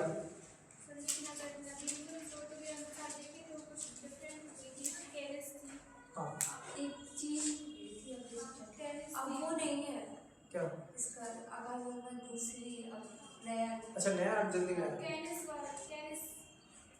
एंड्रोमेडा से भी कम दूरी पे, तो इसको मैं देख के बताता हूँ, ठीक। 42 अच्छा, 42। अगला क्या है? तारों के बारे में पढ़ना। किसके बारे में? तारों।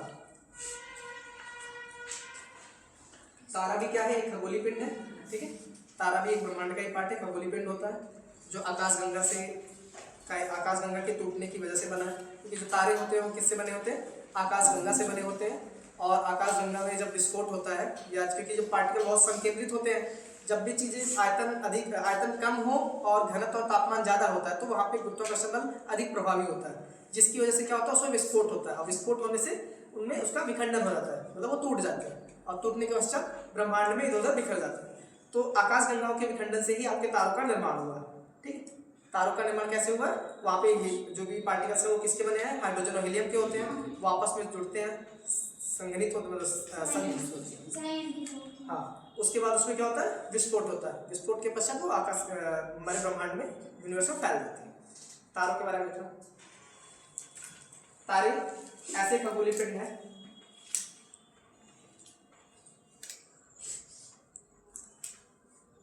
तारे ऐसे खगोलीय पिंड हैं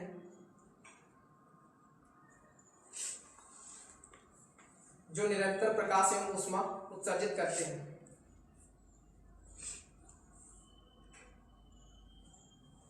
जो निरंतर प्रकाश एवं ऊष्मा उत्सर्जित करते हैं।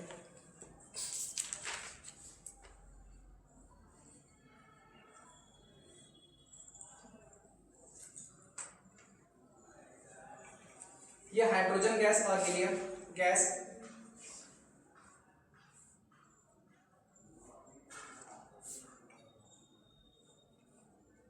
हाइड्रोजन गैस, हीलियम गैस और धूल के विशालकाय बादलों से बने होते हैं। धूल के विशालकाय बादलों से बने होते हैं।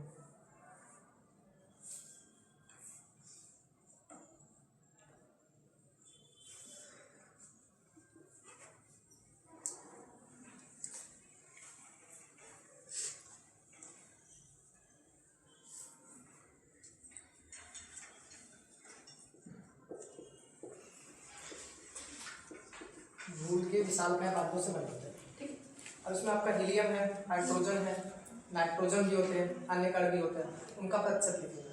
ठीक है, लिखना हीलियम, हीलियम का प्रतिशत लिखो 28%। हीलियम कितना परसेंट होता है? 28%। हाइड्रोजन लगभग 70% होता है। हाइड्रोजन कितना है? 70%। ठीक है, इसको याद रखना। ठीक है, पूछा जा सकता है। हाइड्रोजन कितना?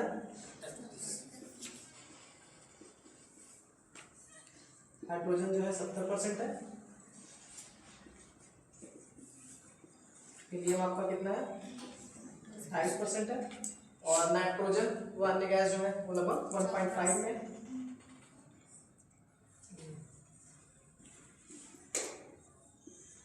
नाइट्रोजन वगैरह कितने हैं? 1.5 है। और जो 0.5 बच रहा है उसमें भारी तत्व है, जैसे आपका आयरन वायरन है।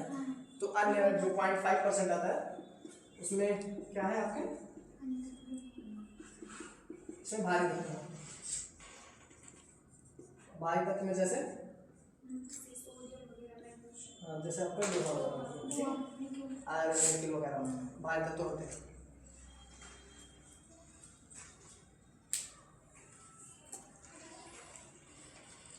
तारों का अपना स्वयं का प्रकाश होता है। सूर्य एक तारा है। ठीक है, तारों का अपना स्वयं का प्रकाश होता है। ठीक है, ये भी लिख लो। तारों का अपना स्वयं का प्रकाश होता है। तारों का अपना स्वयं का प्रकाश होता है। क्या है? तारों का अपना स्वयं का प्रकाश होता है।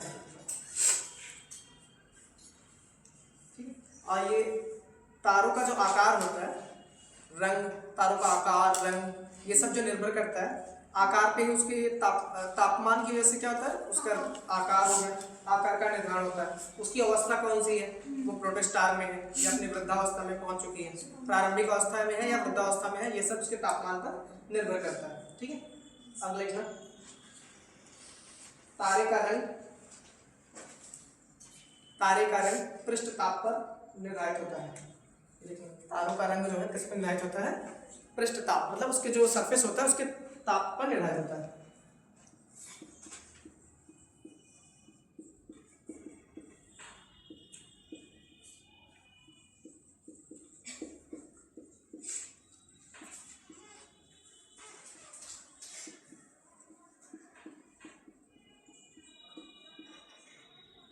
ताप पे होता है। तारों का रंग सीधा पूछा जाएगा कि तारों का जो कलर होता है वो किस पर निर्धारित होगा।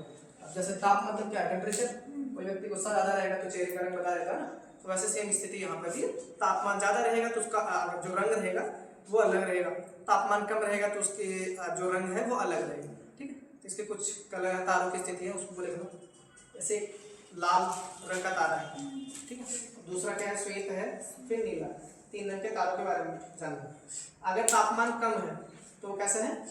लाल, मतलब अपने उसमें युवा अवस्था में प्रोटोस्टाइलिस को बोलते हैं, ठीक। लाल, लाल के सामने में क्या है? उच्च तापमान, सॉरी निम्न तापमान, निम्न तापमान। लाल के सामने डैश करके लिखना निम्न तापमान, जब उसका पृष्ठ ताप जो है निम्न हो, समझ लीजिए। दूसरा है श्वेत, जब उससे उच्च हो तो लिखेंगे उच्च ताप।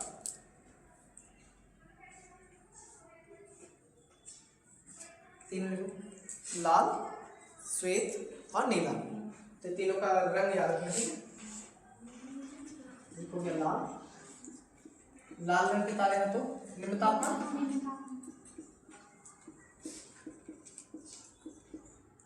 और अगर श्वेत है तो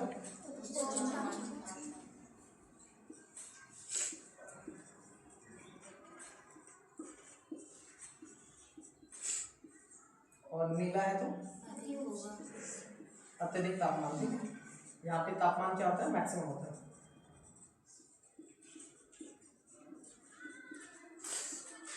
तापमान अधिक होता है। ये भी पूछा जा सकता है, कि साल में पूछा गया से पूछा गया ऐसा क्वेश्चन ये पूछा सकता है, पर इतना पूछा गया है कि जो तारों का रंग होता है वो किस पर निर्धारित होता है। ये क्वेश्चन आया है, ठीक है, कि जो तारों का रंग होता है वो उसके तापमान पर या किसका सूचक है, ऐसे आया होगा, ठीक है। सूचक मतलब क्या? किस पर निर्धारित होता है, तो उसका जो रंग है उसके ताप पर निर्धारित होता है। जो उसका सरफेस होता है उसका टेम्परेचर कितना रहता है। किसी का टेम्परेचर, जैसे सन है, सन का जो इनर पार्ट होता है उसका टेम्परेचर बहुत ज़्यादा होता है, 1.5 × 10⁻⁷, ठीक है, डिग्री सेल्सियस होता है। जबकि उसके बाहर का जो तापमान होता है सरफेस वाला वो सिर्फ 6000 डिग्री सेल्सियस होता है। तो अंदर ज़्यादा गर्म लाल होगा, मतलब अंदर का जो आकार होगा वो ज़्यादा होता है, और बाहर जाएंगे तो वो सरफेस क्या होता है, वहाँ पे उसका जो तापमान होता है वहाँ पे कम हो जाता है। तो वही सेम स्थिति तारों के साथ भी है। तारों का जो इनर पार्ट होगा वहाँ पे टेम्परेचर ज़्यादा होगा, जैसे उसके बाहर जाएंगे तो टेम्परेचर क्या होगा, धीरे धीरे कम होता जाएगा। और जब इनका आकार बढ़ेगा तो और टेम्परेचर क्या हो जाए, कम होता चला जाएगा। आकार बढ़ने से क्या होता है, टेम्परेचर, क्योंकि आयतन बढ़ेगा, जो आयतन बढ़ेगा तो टेम्परेचर कम होगा। 2 नियम पढ़े होंगे आप लोगों ने, चार्ल्स और बायल का नियम वहाँ पर लगता है, ठीक है। आयतन बढ़ने पर तापमान कम होता है या दाब कम होगा। और प्रॉक्सिमा सेंटोरी, प्रॉक्सिमा सेंटोरी सूर्य के बाद पृथ्वी के सबसे निकट का तारा है। सूर्य के बाद, अच्छा, पृथ्वी का सबसे निकट तारा कौन सा है? पृथ्वी के निकट अगर पूछे तो सबसे निकट तारा कौन सा है? सूर्य ही होगा। पृथ्वी के सबसे निकट कौन है? सूर्य। तो सूर्य के बाद कौन है? Proxima Centauri. तो ध्यान देना, अगर कोई पूछे पृथ्वी के सबसे निकट तारा कौन सा है, हाँ, तो सूर्य के बारे में ही पूछ रहे हैं, ठीक है। पृथ्वी के सबसे निकट तारा कौन सा है?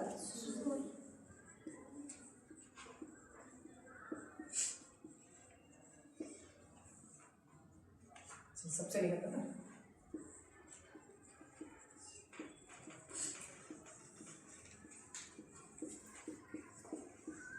सबसे निकट कौन सा है? सूर्य। सूर्य के बाद कौन है? प्रॉक्सिमा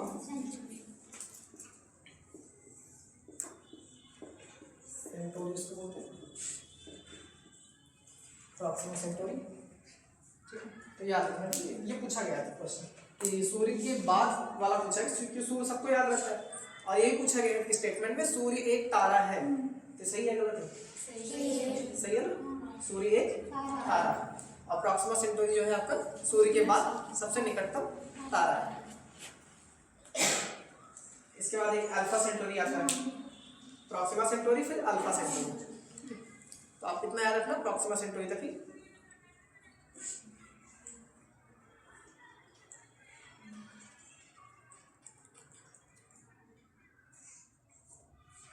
अच्छा, एक परिघटना है, जैसे हम लोग पृथ्वी पे हैं तो जो आकाश में तारे होते हैं वो किस दिशा में हमें जाते हुए दिखाई देते हैं? मतलब पूर्व से पश्चिम दिशा में जाते हुए दिखाई देते हैं। उसका रीजन क्या है कि हम पृथ्वी पर है और हमें पृथ्वी पर हम स्थिर हैं, पृथ्वी पर ही है, तो हमें क्या लगता है कि पृथ्वी स्थिर है। यही रीजन था जो टॉलमी ने दिया था कि जियो पृथ्वी जो है सेंटर में, हम पृथ्वी पर है और पृथ्वी स्थिर है। इस और पृथ्वी का जो चक्कर लगाने का क्रम है, पृथ्वी किस दिशा में चक्कर लगाता है? पश्चिम से पूर्व की दिशा में चक्कर लगाता है। और कौन से डायरेक्शन लगाता है? Anti clockwise. एंटी क्लॉकवाइज लगाता है पृथ्वी चक्कर, ऐसे क्लॉकवाइज तो ये चलता है, एंटी क्लॉकवाइज जो आपका पृथ्वी चक्कर लगाता है। और एंटी क्लॉकवाइज हम चक्कर लगा रहे हैं और तो ग्रह हमें कैसे दिखाई देंगे? इसके अपोजिट दिखाई देंगे और हम स्थिर है, जबकि उसके अगेंस्ट हम लोग क्या है? स्थिर है, जिसकी वजह से हमें जो तारे होते हैं वो पूरब से पश्चिम जाते हुए दिखाई देते हैं। कुछ तारों को छोड़ के, जैसे आपका क्या ध्रुव तारा, ध्रुव तारा क्या फिक्स है, एक जगह पे रहता है, वो चक्कर नहीं लगाता, वो जहाँ पे है उत्तर दिशा में दिखाई देता है ना, उत्तर पूर्व, तो वो वहीं पे फिक्स है। उसके अलावा जितने भी तारे होते हैं हमें दिखाई देते हैं कि वो पूर्व से पश्चिम दिशा में जा रहे हैं। उसका रीजन क्या है कि पृथ्वी अपनी धुरी पे चक्कर लगा रहा है पश्चिम से पूर्व दिशा में, जिस वजह से तारे हमें पूर्व से पश्चिम दिशा में जाते हुए दिखाई देते हैं, क्योंकि हम पृथ्वी पर स्थिर अवस्था में हैं, क्योंकि हम स्थिर अवस्था में हैं इसलिए हमें ऐसा दिखाई देता है। ठीक है, ये हमारी थॉट्स है कि हम क्योंकि स्थिर है यहाँ पे, तो इसलिए हमें वो तारे जो होते हैं दिखाई देते हैं। और जैसे सूर्य हमें क्या, हम स्थिर है, पृथ्वी चल रहा है और सूर्य भी हमें क्या दिखाई देता है, किस दिशा में जा रहा है? पूर्व से पश्चिम दिशा में, क्योंकि सूर्य भी एक तारा है, तो वही पढ़ना है कि ये नहीं कि पश्चिम से पूर्व जाता है। अगर पृथ्वी का चक्कर लगाने का क्रम उल्टा होता तो हमें ये चीज दिखाई देती, पश्चिम से पूर्व होते हुए दिखाई देता, लेकिन पृथ्वी जो है पश्चिम से पूर्व की दिशा में चक्कर लगाता है, जिसके कारण तारे हमें पूर्व से पश्चिम दिशा में जाते हुए प्रतीत होते हैं, जाते नहीं है, प्रतीत होते हैं। ठीक है, आगे तारों की उत्पत्ति के बारे में बताना। ठीक है, तारों की उत्पत्ति।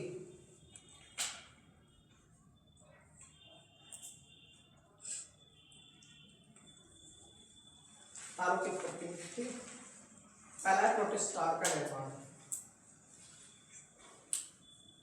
पहली कौन सी अवस्था होती है? प्रोटोस्टार, क्योंकि हाइड्रोजन और हीलियम के इसमें संगठित अवस्था में रहते हैं, ये बादलों के रूप में रहते हैं, और यहाँ पे तापमान जो होता है अत्यधिक होता है, वही ब्रह्मांड वाला जो रूल लगता है, तापमान अत्यधिक होता है, घनत्व अधिक होता है, गुरुत्वाकर्षण बल के प्रभाव के कारण इसमें विस्फोट होता है और तारों का उत्पत्ति होती है। तो जो सबसे पहला तारा जो होता है उसकी कौन सी अवस्था होती है? वो प्रोटोस्टार की अवस्था होती है। कौन सी अवस्था होती है? प्रोटोस्टार की अवस्था होती है। तारों के निर्माण की जो प्रारंभिक अवस्था है उसको क्या बोलते हैं? प्रोटोस्टार की अवस्था।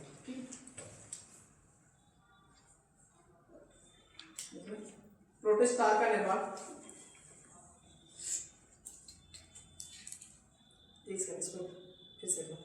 अत्यधिक गुरुत्वाकर्षण बल के कारण, अत्यधिक गुरुत्वाकर्षण बल के कारण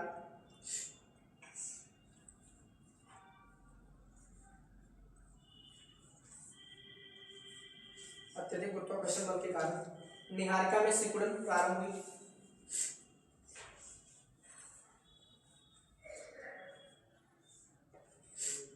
निहारिका में सिकुड़न प्रारंभ हुई और अंत में निहारिका में इतना संकुचन हुआ कि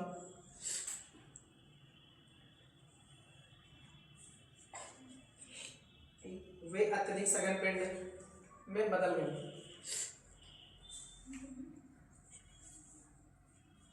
अंत में निहारिका में इतना संकुचन हुआ कि वे अत्यधिक सघन पिंड में बदल गए, जिसे प्रोटोस्टार कहा गया। प्रोटोस्टार क्या है? प्रोटोस्टार का निर्माण, प्रोटोस्टार का निर्माण तारे के निर्माण में एक सिर्फ चरण है। तारे के निर्माण में सिर्फ एक चरण है।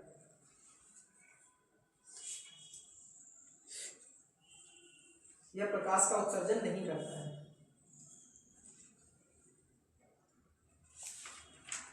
यह प्रकाश का उत्सर्जन नहीं करता है। अगले चरण में प्रोटोस्टार का परिवर्तन एक तारे के रूप में होता है। अगले चरण में प्रोटोस्टार का परिवर्तन एक तारे के रूप में होता है।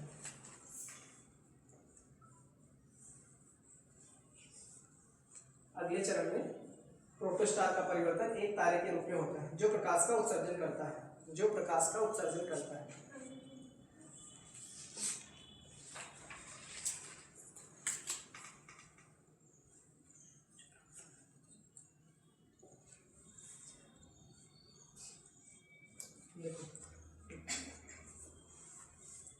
अब इसे पढ़ना है, एक श्वेत वामन होता है, व्हाइट ड्वार्फ, ठीक है, जिसमें आप दूसरा होता है न्यूट्रॉन पल्सर और ब्लैक होल, तीन चीज के बारे में पढ़ेगा। ठीक है, तो जो सूर्य के आकार के जो भी तारे होते हैं वो मतलब 1.5, ठीक है, सूर्य के आकार के जितने भी तारे होते हैं उनकी जो आयु होती है वो कितनी होती है? 10 मिलियन वर्ष होती है। उससे बड़े जितने आकार, उससे बड़े जो भी ग्रह होंगे उनकी आयु उतनी ही कम, जिसका आकार जितना बड़ा होगा उसकी आयु उतनी कम होगी। ठीक है, ऐसे सुना होगा आपने कि जो ज़्यादा अधिक लंबा होता है जल्दी डूब सकता है। ठीक है, तो जिसका आकार जितना ज़्यादा बड़ा होता है वो उतना जल्दी खत्म भी होता है। तो आकार कम होने की वजह से क्या है, उसकी आयु बढ़ जाती है। पहले लिखना सूर्य के समान तारे, एक से सूर्य के समान जो तारे होते हैं उनके बारे में बता। एक होता है चंद्रशेखर सीमा। क्या होती है चंद्रशेखर सीमा? तो सूर्य का द्रव्यमान और पृथ्वी का द्रव्यमान पता है कितना होता है? सूर्य का द्रव्यमान कितना होता है? 1.98। कितना होता है?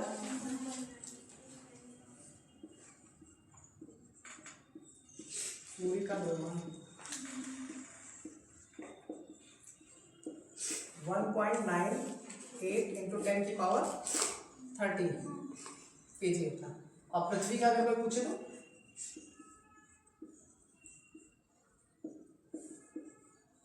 लगभग में इसका भी याद करते हैं 1.97 होता है, तो हम इसको 2 में कर लेते हैं, सॉरी 5 होता है, मतलब 6 करते हैं ना।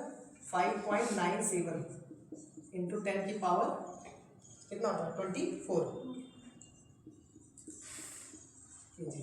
इसको हम 6 × 10⁻24 कर सकते हैं। ठीक है, याद करने के लिए तो ये दोनों याद रखना। ठीक, पूछा सकता है। और जो सूर्य का आकार होता है वो पृथ्वी के आकार का 109 गुना होता है। सूर्य का आकार पृथ्वी के आकार का 109 गुना होता है। तो जितने भी सूर्य के, जिस सूर्य का द्रव्यमान है, सूर्य के द्रव्यमान का 1.5 गुना टाइम्स, 1.5 टाइम्स सूर्य के द्रव्यमान का, अगर उससे अधिक द्रव्यमान का कोई भी तारा है तो वो किससे बदलता है? ब्लैक होल में कन्वर्ट हो जाता है।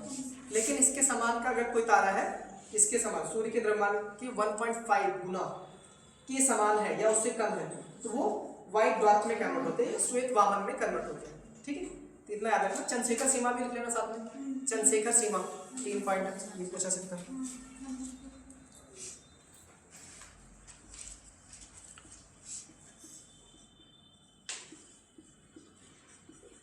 चंद्रशेखर सीमा कितना होगा? 1.5 इंटू सूर्य का द्रव्यमान। ठीक है, ये सूर्य के द्रव्यमान का 1.5 गुना होता है। और जितने भी ग्रह, जितने भी तारे 1 चंद्रशेखर सीमा के ऊपर है वो सब ब्लैक होल में कन्वर्ट हो जाते हैं, और जो उससे कम वाले हैं वो श्वेत वामन या व्हाइट ड्वार्फ में कन्वर्ट होते हैं। आगे सूर्य के समान तारे,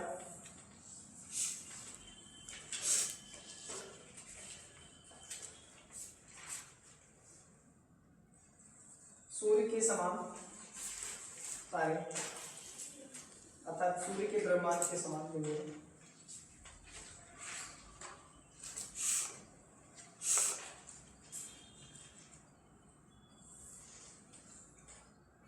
सूर्य के समान तारे,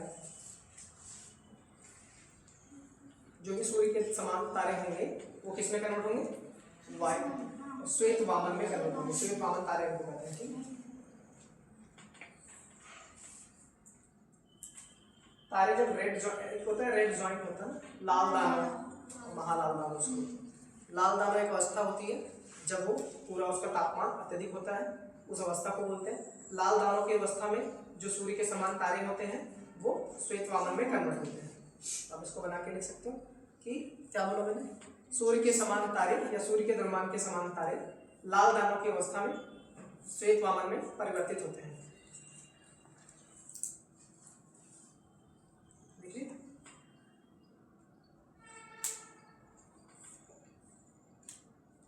एक होता है नोवा, सुपरनोवा, ये विस्फोट की अवस्था होती है। नोवा मतलब जो आपका अभी जो विस्फोट हुआ था कौन सा विस्फोट था? नोवा। जब हम व्हाइट ड्वार्फ पढ़ते हैं, श्वेत वामन पढ़ते हैं तो वहाँ पे नोवा विस्फोट होता है। लेकिन जब ब्लैक होल की बात करते हैं तो वहाँ पे सुपरनोवा विस्फोट होता है, मतलब बड़ा विस्फोट होता है। तो सुपरनोवा क्या है? एक तरह से विस्फोट की अवस्था है, विस्फोट की अवस्था है। और अभी जो लाल दानव या महालाल दानव है वो क्या है? वो तापमान को दिखाता है। वो क्या दिखाता है? तापमान, टेम्परेचर के बारे में बताता है।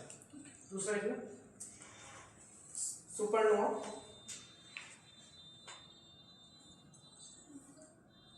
सुपरनोवा, सुपरनोवा तारे और न्यूट्रॉन तारे का निर्माण कैसे होता है उसके बारे में।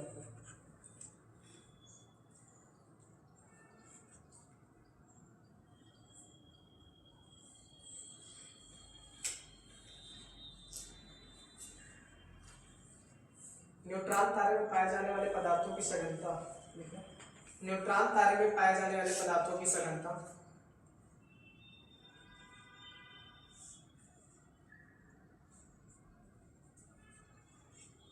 न्यूट्रॉन तारे में पाए जाने वाले पदार्थों की सघनता श्वेत वामन तारे के पदार्थों से अधिक होती है। श्वेत वामन तारों के पदार्थों से अधिक होती है। श्वेत वामन तारे के पदार्थों से अधिक होती है। ठीक, क्योंकि उसका द्रव्यमान अधिक होगा तभी तो विस्फोट होगा, क्योंकि अभी श्वेत वामन व्हाइट डॉर्फ बताया था, उसका द्रव्यमान सूर्य के द्रव्यमान के बराबर होता है। उसके बाद आपका न्यूट्रॉन तारा आता है जो 1.5 से 3 times of sun of mass of sun के बराबर होता है। 1.5 से 3, 1.5 सूर्य का द्रव्यमान से लेकर 3 सूर्य के द्रव्यमान, 3 मतलब 3 मल्टीप्लाई में सूर्य के द्रव्यमान में 3 का गुणा कर देंगे, जितना द्रव्यमान आएगा वो, और 1.5 इंटू सूर्य के द्रव्यमान के बीच के जो रेंज के तारे होंगे वो सब किस में कन्वर्ट होते हैं?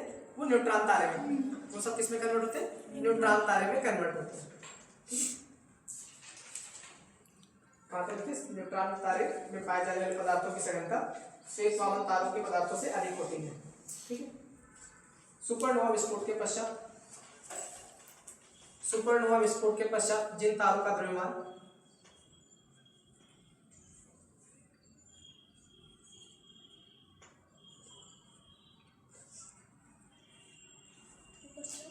सुपरनोवा विस्फोट के पश्चात जिन तारों का द्रव्यमान 1.5 सूर्य के द्रव्यमान से लेकर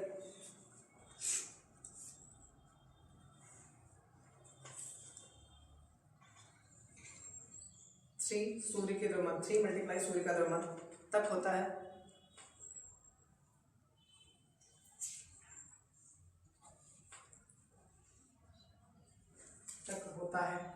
सूर्य के द्रव्यमान तक होता है, तो वे सभी न्यूट्रॉन तारे में परिवर्तित हो जाते हैं या न्यूट्रॉन तारे का निर्माण करते हैं, जिसको हम क्या बोलते हैं? पल्सर बोलते हैं, जिन्हें पल्सर कहा जाता है। न्यूट्रॉन तारे में परिवर्तित हो जाते हैं जिन्हें पल्सर कहा जाता है।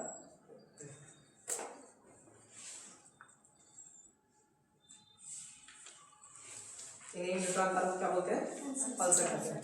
चंद्रशेखर सीमा पता है कि 1.5 लगभग मान लेते हैं, 1.44 होता है, उसको क्या मानते हैं? 1.5। ठीक। अब लिखा ब्लैक होल। ब्लैक होल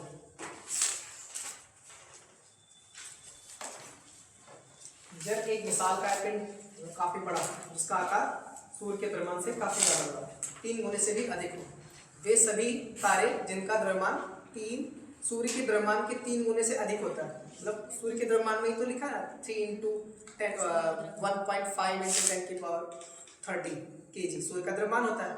उसके द्रव्यमान के 3 गुने से अधिक द्रव्यमान का कोई भी तारा होगा, वो क्या बनता है? ब्लैक होल बनता है। क्या बनता है?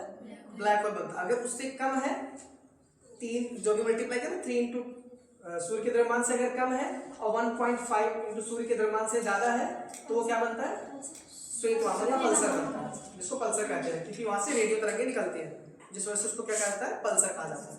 अगर वो सूर्य के द्रव्यमान के समान तारे हैं, अर्थात वो चंद्रशेखर सीमा जो होती है, सूर्य के द्रव्यमान इंटू 1.5 करेंगे तो चंद्रशेखर सीमा आएगा। चंद्रशेखर सीमा तक के जो तारे हैं, मतलब वो द्रव्यमान है, चंद्रशेखर सीमा क्या है? एक तरह से द्रव्यमान है। वहां तक अगर किसी का द्रव्यमान है, किसी भी तारे का द्रव्यमान, तो वो किस में कन्वर्ट होता है? वो श्वेत वामन में कन्वर्ट होता है। 3 अवस्था है, श्वेत वामन, और इसके बाद है न्यूट्रॉन तारा, जिसको हम पल्सर कहते हैं, तीसरा होता है ब्लैक होल। और सूर्य चंद्रशेखर सीमा के 3 गुने से अधिक द्रव्यमान के सभी तारे सुपरनोवा विस्फोट के पश्चात ब्लैक होल में परिवर्तित होते हैं। ठीक है। सुपरनोवा विस्फोट के पश्चात सूर्य के द्रव्यमान के 3 गुने से अधिक द्रव्यमान का तारा ब्लैक होल में परिवर्तित होता है। इस बात को याद रखना। एक है सूर्य क्या बोला? श्वेत वामन, न्यूट्रॉन तारा या पल्सर इसको बोलते हैं, ये ब्लैक होल। कितने द्रव्यमान का तारा किस में कन्वर्ट होता है, ये याद रखना। ठीक है, ये पूछा जाता है। अगर 1.5 इंटू सूर्य के द्रव्यमान के समान है तो वो श्वेत वामन में ही रहेगा। अगर 1.5 से 3 मल्टीप्लाई सूर्य के द्रव्यमान तक है, उसके बीच में, मतलब 1.5 से 3 सूर्य के द्रव्यमान तक के बीच में है, तो आपका न्यूट्रॉन तारा होगा। और 3 से ज्यादा है तो क्या होगा? वो ब्लैक होल में परिवर्तित होता है। ठीक है, याद रहेगा। आगे देखो। जब एक विशालकाय पिंड अपने स्वयं के गुरुत्वाकर्षण के कारण, जब एक विशालकाय पिंड अपने स्वयं के गुरुत्वाकर्षण के कारण अनियंत्रित होकर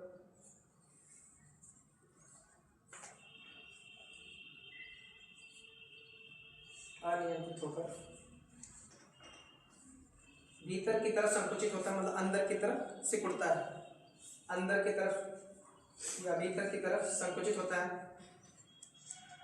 ब्लैक होल का निर्माण कर सकता है।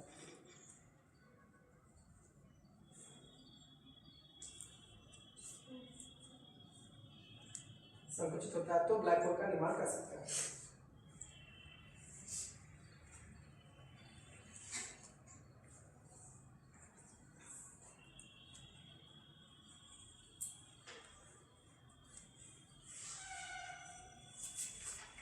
ब्लैक होल का निर्माण स्वयं के गुरुत्वाकर्षण के तहत, स्वयं के गुरुत्वाकर्षण के तहत ब्लैक होल का निर्माण अपने स्वयं के गुरुत्वाकर्षण के तहत न्यूट्रॉन तारे की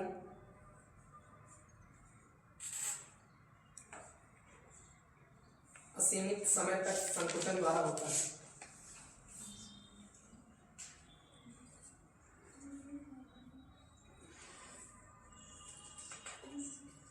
असीमित समय तक संकुचन द्वारा होता है।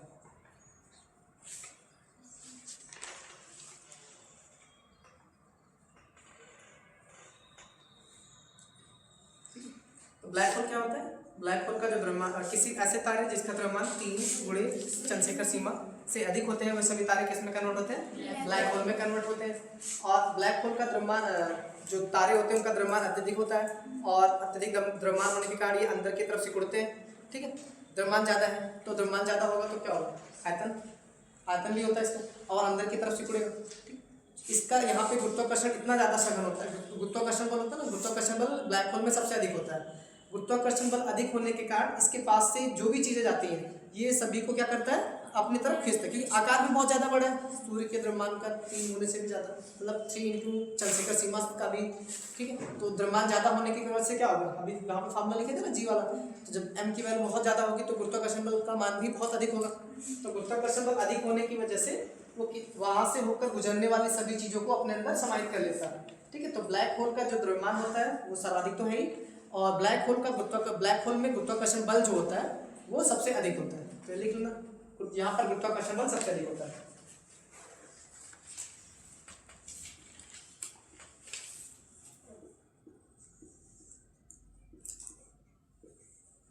इसको क्या बोलते हैं? कृष्ण विवर।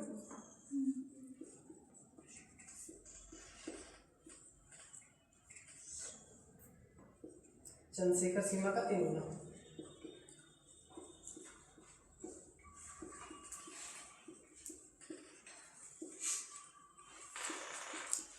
चंद्रशेखर सीमा के 3 गुना से अधिक होता है ना।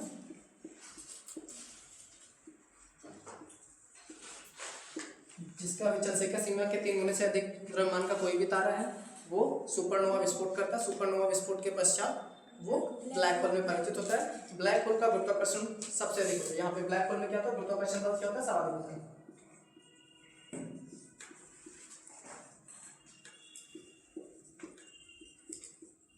यहाँ पे गुरुत्वाकर्षण बल सर्वाधिक है। और ब्लैक होल दृश्यमान है या अदृश्य?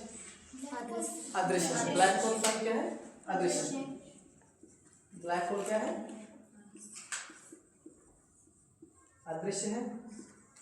इसको देखा नहीं जा सकता क्योंकि यहाँ से गुजरने वाली प्रकाश भी गुरुत्वाकर्षण बल अधिक होने के कारण उसमें समाहित हो जाती है। ब्लैक होल क्या करता है? अपने पास से गुजरने वाले प्रकाश को भी जाने नहीं देता।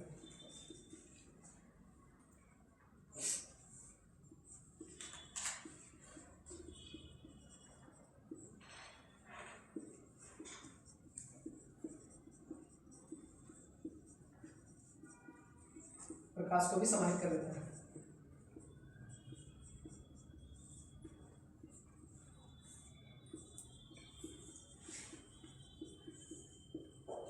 तीन चार पॉइंट याद ना, एक एग्जाम में पूछा जाता है। ठीक है, ब्लैक होल का गुरुत्वाकर्षण कितना होता है, कम होता है, ज़्यादा होता है, ये क्या प्रकाश को अपने अंदर से जाने देता है कि नहीं देता, या ये दृश्यमान है कि नहीं है, ये तीनों पॉइंट पूछे जाते हैं ब्लैक होल से। और एक पूछा जाता है कि ब्लैक होल में कौन सी विस्फोट होती है, सुपरनोवा विस्फोट होती है, ठीक है। और चंद्रशेखर सीमा पूछा जाता है, चंद्रशेखर सीमा क्या है, या उसका द्रव्यमान कितना होता है, सूर्य के द्रव्यमान का 1.5 गुना चंद्रशेखर द्रव्यमान होता है। चंद्रशेखर सीमा कितनी है, सूर्य के द्रव्यमान का 1.5 था पहले। और ब्लैक होल की अवस्था कब होती है, जब वो सूर्य के द्रव्यमान चंद्रशेखर सीमा का 3 गुना, चंद्रशेखर सीमा के 3 गुने से अधिक द्रव्यमान का अगर कोई भी तारा है तो वो किसमें कन्वर्ट होता है, ब्लैक होल में मतलब परिवर्तित हो जाता है, ठीक। अगला क्या है, सौरमंडल। किसके बारे में पढ़ना है, सौरमंडल के बारे में। क्लास कितने बजे तक थी, 12। सौरमंडल कल बताएंगे, ठीक, नेक्स्ट क्लास में। सौरमंडल भी काफी बड़ा है और एक ही क्लास में इसको समाहित करना मुश्किल है। तो सौरमंडल वगैरह रहेगा कल बताऊंगा, क्योंकि वो खुद बड़ा अपने आप में सभी ग्रहों के बारे में बताना उसको बताइए।